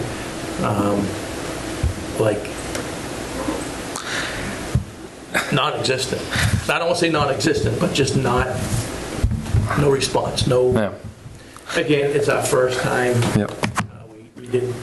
We reached out to everybody who advised us to reach out to who and what and when, and just really no response as far as that goes. Not that they won't be represented by any means, but it's going to happen. It's going to be good. There's no. Veterans Affairs couldn't have helped with. We tried. My wife called over to Uxbridge and was basically said, we don't deal with that. Kind of on your own. To me, which is sad.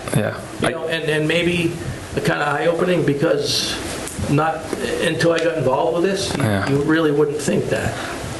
And I tell you, it's different makeup of veterans. World War II and stuff like that was a different group of guys. The Vietnam guys were kind of spit on, for lack of a better description, when they came back. So it could be the mindset. It sure is, but younger veterans do that. Just I don't want to say I don't get it, but I don't get it. I could say, Ross, though, knowing 4 of the veterans that walked, in the previous, parade and stuff like that. 2 are no longer with us. And I think, one of the remaining 2, it would be a big challenge to and that's but to your point, that there's a lot of veterans in this community, and this is an opportunity, but again, hopefully it's a building. We're trying to build this, and it's always a good first step, because you can't take the second step without the first step. So, and I think I think that's the biggest thing, and it'd be great for veterans to be more and more aware and be part of it. I think not just in our community, but in the surrounding communities. I remember some of the veterans that walked our parade, and they walked in other communities' parades as well. Bordering communities. Be Pacific. So. They shouldn't be afraid to walk in multiple town community, parades. So that's all. And maybe it's just to get the fire rekindled. That's all.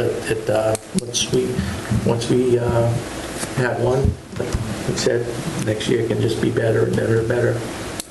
Like I was started saying, roads obviously short, starting at West Street, and we'll be taking a right up to Depot Street to do our commencement here at the 2.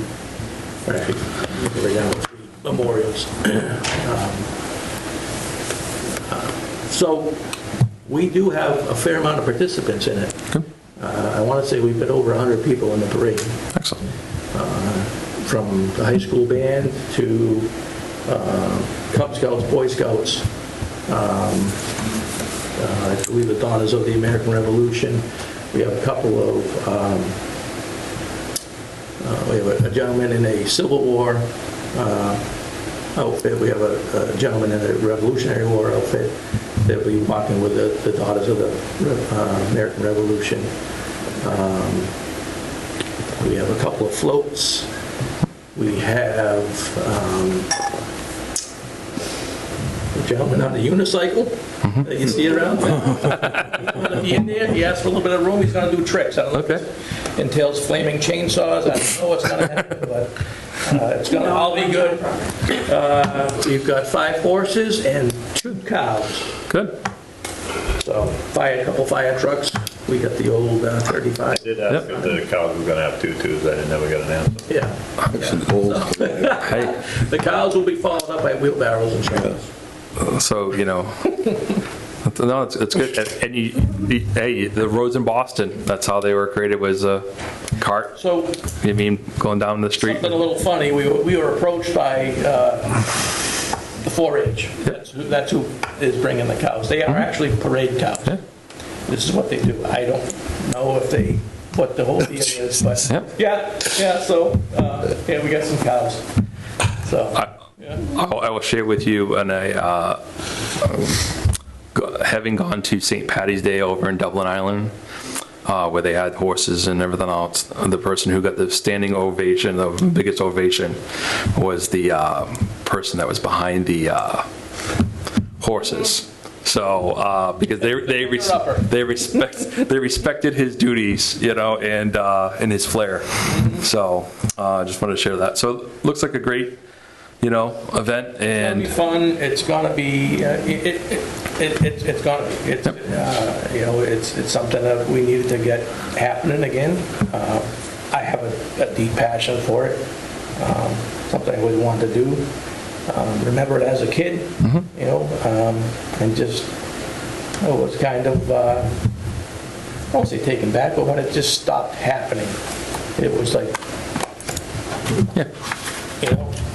we need this, and bring the community back together a little bit and get outside. So I hope we have good weather. That's all we can pray for. We don't have control of it.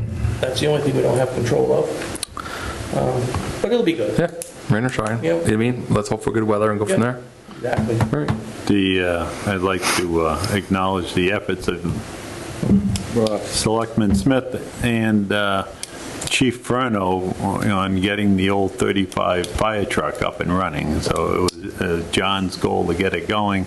He needed a little help, so Ross came through with the pot that he needed. And they were celebrating a video, which I showed to Miss Freeman, and showing her a picture of a carburetor listening to a motor run. She says, that's the old fire truck. So I don't know how she knew that right off the bat, but she did. Just the sound she knew.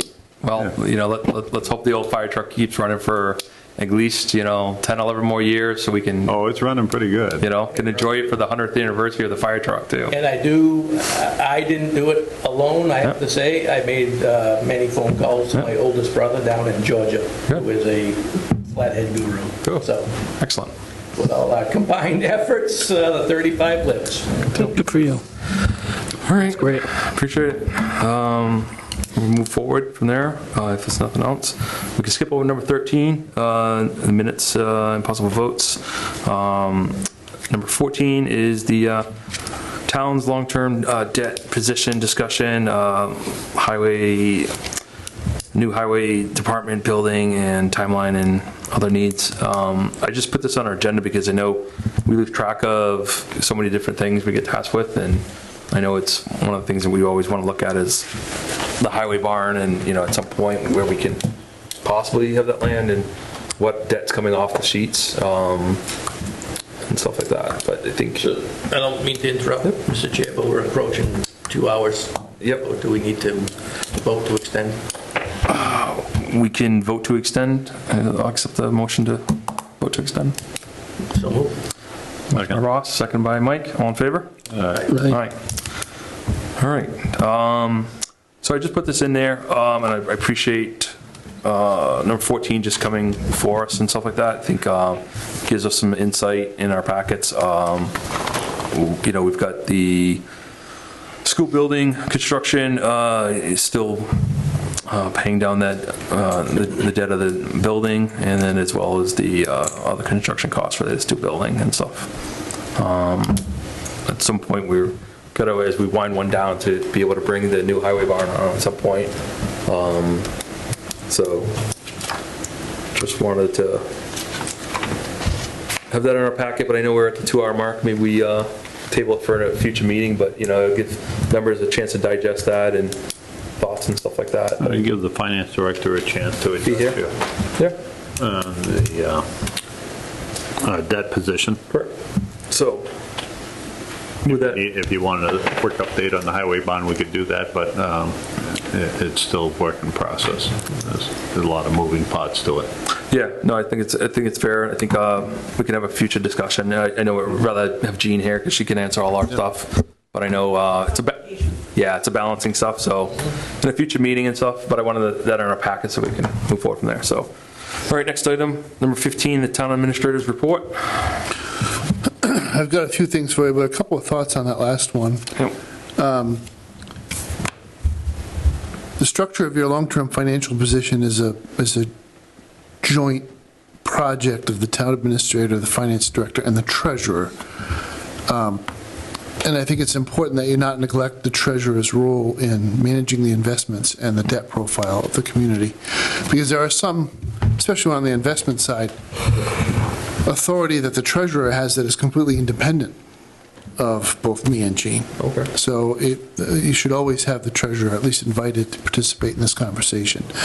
You need a time series because you need to see what debt has rolled off since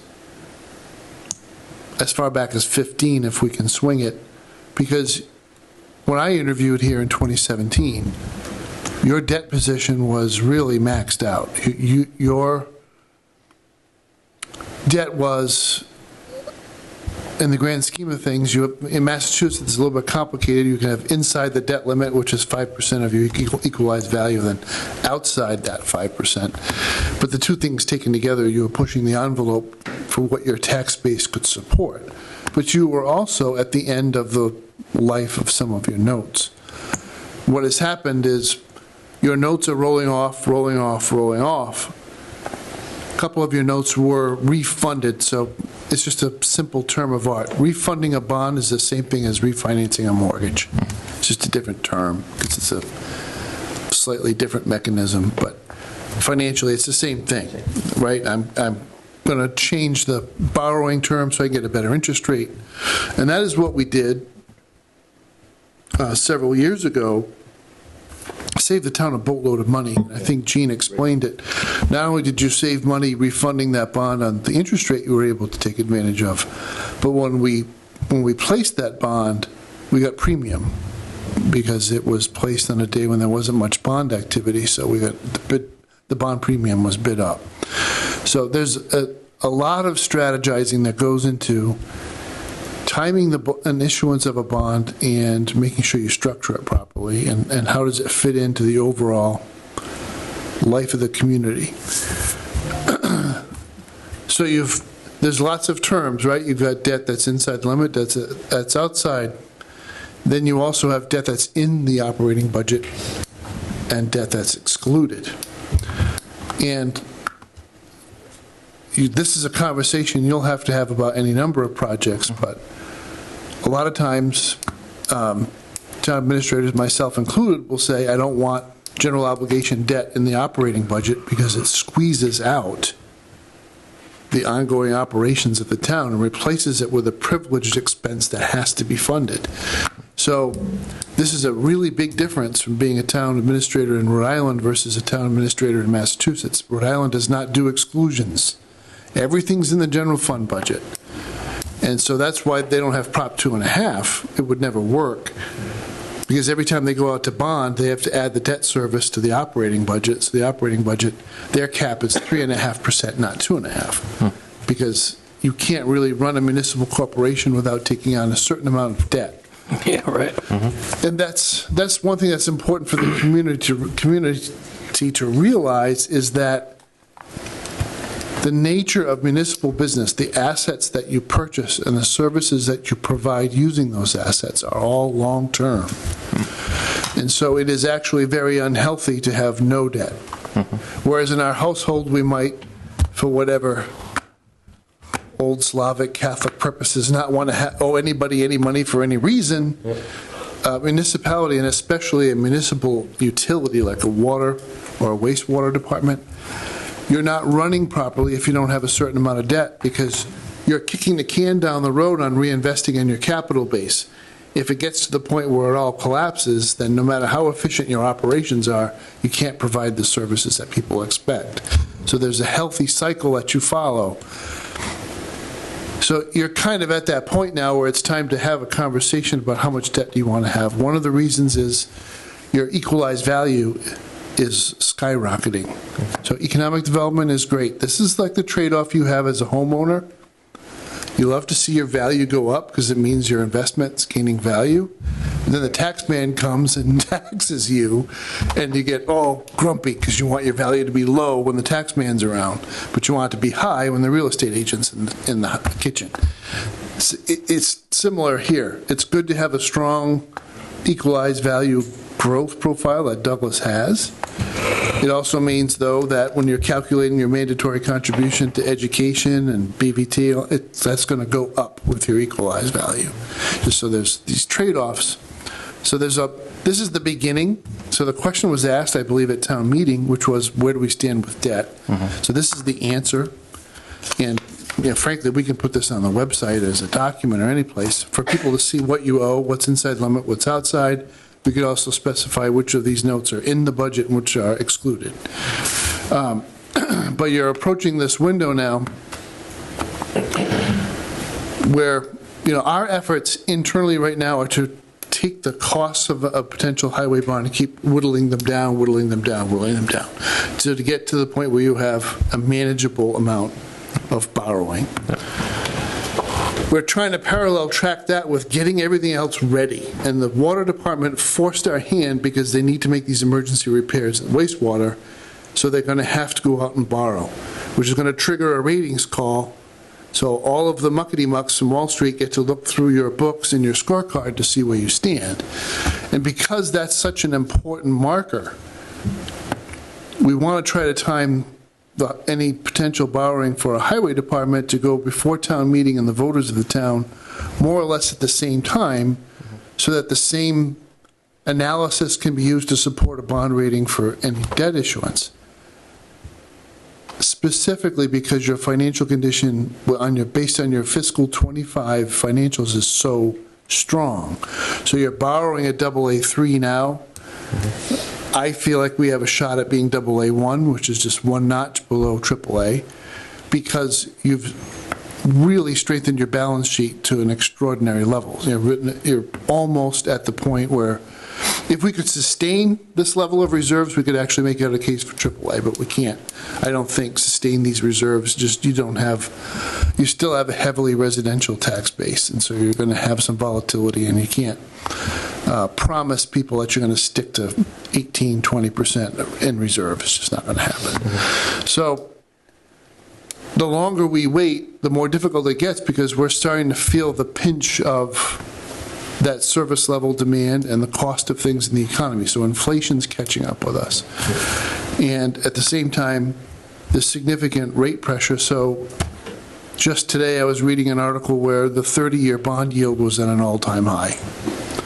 So you're going to see some of the pressures in the economy and longer-term trends with the United States government borrowing far more money than it raises and spending it. That there's this pressure internally in bond markets now. Those long-term yields are pretty high. So we might not be getting 3.25% money. We might be looking more like 5.5%, 6% money, which is a more expensive borrowing. So the faster we can get there, the better off we're going to be, because the medium-term outlook for the bond market is that the rates would be higher. So we're trying to avoid that. So that's my 2 cents on it. I do think it's much better to have this conversation with Gene and Cheryl here. Then we can talk about our strategy and some of the other things. But as far as my report goes, so a lot of these topics have already been dealt with. The pavement project here on Depot Street is going along pretty well without a hitch. This particular construction outfit, I don't personally understand their approach to scheduling work. They go gangbusters for 5 days and they take like 5 days off and do something else. They should really just finish up here, but they're going to hit their milestones because they're ahead. They're ahead of where they thought they'd be at this point.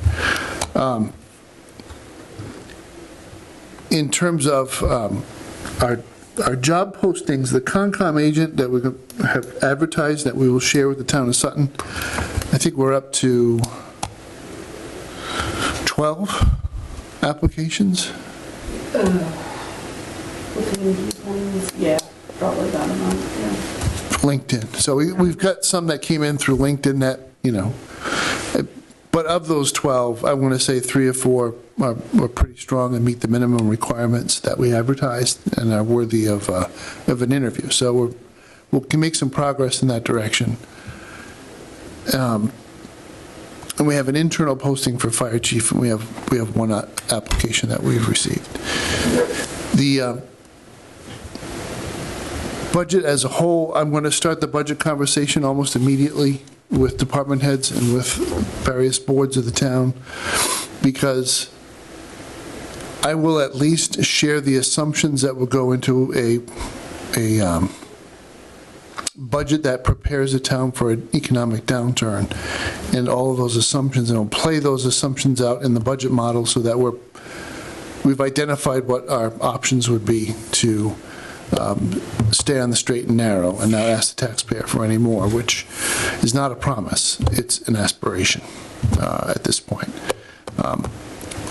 But just for instance, so some of those assumptions will include where will we be if all of our fuel costs range from 30% to almost 75% higher than they are right now, which is not a crazy assumption.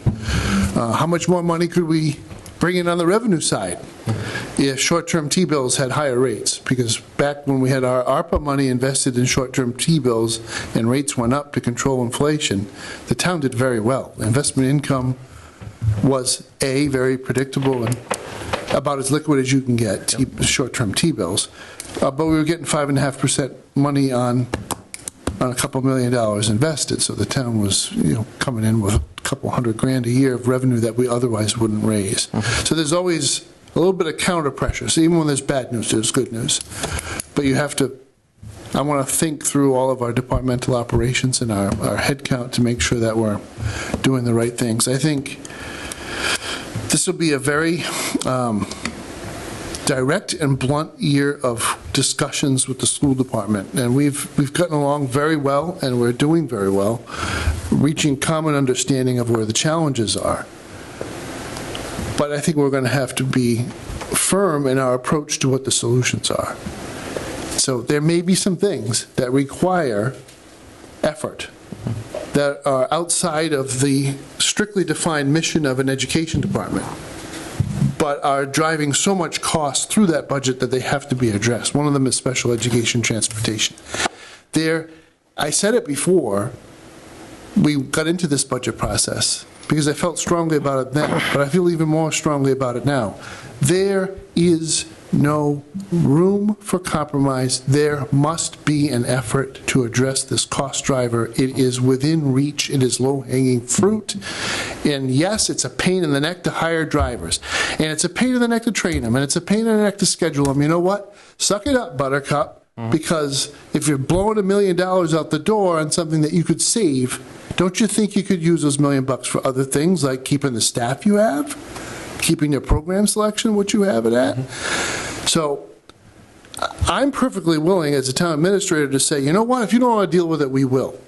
But you're going to be our customer, and you're going to use us for every single possible application of this initiative, because you have to save this money. And the same thing goes towards our other major cost driver, which will be our employee benefits. Nobody wants to change anything. I certainly don't want to. I think we've built a good mousetrap. But if market forces continue to drive us towards not being able to afford the program, we're going to have to look carefully at things like plan design and other things. And all of those things must be collectively bargained. So we'll have to sit down with all of our represented employees, as well as the non-union employees, and just be frank about what the challenges are. We've done very well as a community, even though we've had 20% increase over 2 years. A lot of the people I talked to on the phone had a 26% increase this year and a 26% increase the year before, or a 14% increase the year before. So everybody's running for the hills trying to find a good solution. Our solution is more stable and more well thought out, but we're still facing the inflationary pressure in the healthcare market. So to the extent that that's a really big chunk of it's $2 million out of my $12.5 million municipal side budget. So I've got to have a solution for that. So that's a conversation that will not be delayed. It needs to start right away. Just a couple of quick updates. We are very happy with the results of the bids on the electrical and HVAC upgrades at the fire station. We will have some soft costs that we'll fund through that town meeting appropriation, but I think we're going to come in well under the budget. It was an interesting bid process. It was extremely aggressive. We had a lot of bidders. We had bidders bid a closed shop, so they put in a sub bid for their own firm to do their own electrical, and then in the end, the closed shop did not win. They were not the lowest. What it means is there's a lot of people out there hungry for work, and they can't see their way around the corner, so they're starting to bid these municipal prevailing wage jobs at really aggressive pricing. Hopefully that will be a counter pressure to some of the inflation and the rest of the market that we experience. So that's pretty much it in a nutshell. We've got some personnel changes coming up, and we have a lot of budget conversations that we need to have. Your road opening permit draft, I'm happy to say, I finished typing today. I'm a little bit faster than Dick Skinner or Bob and Eric with typing, so I got... Three fingers. No, it's more like 8, not 10, but it's 8. Look, when you go down this path, there's so many things that people can do to mess with the town that you've got to write a longer bylaw than you wanted to, because you got to think of all the ways that somebody might screw up one of these projects. Yep. The town of Grafton had a very good exemplar. I took liberally from it, but I did alter it quite a bit for Douglas. There were some places where it just got to be a little bit too aggressive, but I think we've got a good product. I am going to circulate the internal draft to the Highway Department, the Water Department, and Economic Development first, before I start circulating a draft to this board. I want to get all those edits in. But I think at the end of the day, it's a good, strong product. It will force people to be accountable. Just want to remind people, the streets, the sidewalks, anything in the right-of-way is town property, not private property. You don't own it because you own a business that's connected to the water under the road. So you don't have the right to just go out there with a machine and whack away at the road and crush the sidewalk and destroy the catch basin and do whatever you want to and not get a detail and all the rest. It's town property, so if you do those things without permission, you're trespassing and vandalizing, basically destroying town assets. Yep. So you have a road opening permit to lend some discipline around the conversation. You can't just do what you want when you want. You have to follow some rules. You're maturing as a community. You didn't need us probably in the past. I can honestly tell you, when I was a town administrator in a town of whatever that was, 16,000 people with a lot of roads, some ham and egger comes along and doesn't compact a major trench, and then you go through all the rigmarole of paving it, and then 3 years later you have a giant sinkhole. Every time it snows, the ice builds up and then just drains even further and it falls even more. And I can take you through neighborhoods in that community where the rules were never enforced. It's a disaster because nobody wanted to do their job and actually tell the contractors what they wanted. The guys are out there compacting with the tamps that we would use on a pitcher's mound on a baseball field. It's not acceptable. So that's going to be on your next agenda for discussion. If there's any questions about what's going on, we can answer. Questions? Any? All good? I'm holding back on the fuel bid for the winter, by the way. I'm just I think he's wrong, but I'm hoping Trump is right. Yeah. Just about the transportation with the schools and stuff like that. I mean, it's not a new conversation, but definitely worthwhile if there's, some good savings that can be repurposed into the school and help them and stuff like that. It's yeah, it's a must at this point. I think they've had a chance to take a look at that, and I think we've had the benefit of having a low rate on the healthcare side and everything else. Those years have gone, you know what I mean, and now it's just where we are, so perfect from there. All right, anything else? So moving forward, You have Rich Press. I know I was going to give him a Richard. We don't need executive, by the way. I'm sorry to interrupt, but we don't need an executive session. Okay. Nice. All right. All right. Any topics not Hold on, Lisa wants to go into executive session. She wanted to get the recorder out. All right. Type up the minutes. Yeah. Any topics not anticipated 48 hours in advance? Richard, I'll let you decide. I've been here so long, I don't remember why I'm here. you can step forward. Where am I? It's master plan related. It's relatively timely, whether you think it's appropriate or not. I'm not looking for votes tonight, but I could share some information with you. Yeah, sure. Come on up. You said timely and everything else, so you know what I mean. I know we're getting to the end of the master plan and getting into the fiscal cycle, so Yes, we're getting to the end. We're all happy about that. you know. Everyone's happy about that. Still no tunnel over it. No tunnel? No tunnel. No, we have pizza though. That's it. Pizza. We have a theme. That's definitely going to be on the cover, you know. Did you put food trucks in there? You got food trucks. So thank you. I appreciate your indulgence. It's been so long since I've had to sit through a whole selectmen meeting. I don't think I miss it at all. The water's great, Rich. What are you talking about? Yeah. So this is about to see if your board will accept a donation in the form of gift certificates to be used as prizes. The Master Plan Committee held a photo contest to both further engage the community, which we've been trying to do, and enhance the completed master plan, using the photos from the community in the master plan itself. Out of 78 submissions, 8 were chosen to be used on the cover pages of each chapter or category of study and the document cover itself. So it was a really positive experience. As I said, we had 78 submissions. It was a blind choosing. The 13 members of the committee were shown the photographs, and we could choose them in the different categories, and this is what came out. So if you look on the second page here, you can see who the winners were. There were 8 total.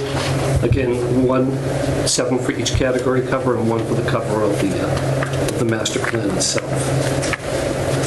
So what we did was, because it would be inappropriate to use any town funds, we solicited donations from local businesses. And what we felt was good about that, it also engaged the local businesses too, and they were very generous.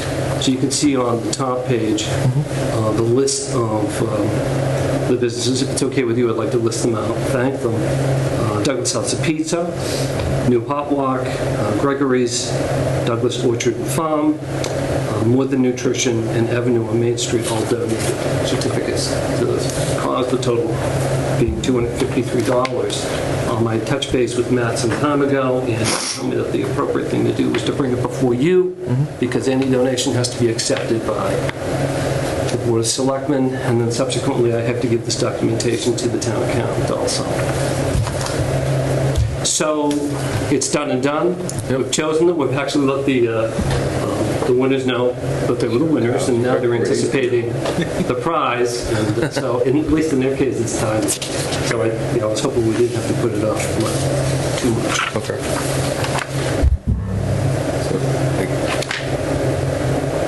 Any questions? Am I in conflict if I vote on this? Oh, because you're on. Because I want a master plan. No, it would be a conflict if you won from picture. Yeah, we could submit photos. Of course, nor could we win. Correct. I mean, that would be the conflict, Ross. If your photo... Well, I just didn't... You have to get a personal benefit, just because Yeah, you're good. Maybe clear. Yep. So make a motion that we accept the generosity of our area of businesses that supported the Master Plan Committee's photo contest. All right, motion by Tim, second by Ross, all in favor? Aye. Aye. So are we good to disperse the? Yeah. Thank you. Yeah, we trust your board and I'll take care of the paperwork. move that forward and Thank you. And all I have beyond that is that we're almost done. We have a couple months. We're going to have a proposed draft of the master plan submitted to you and to the planning board next month. Okay. All right, gives us a chance to read it through it and take a look. And I really appreciate your indulgence here tonight. Nope. We appreciate you staying away. Yeah, we understand the timing. I did see the eyes closing. Like it or not. You know? All right, appreciate it. Thank you. Motion to adjourn. All right. Motion by Mike, seconded by Ross, all in favor? Aye. Aye. All right.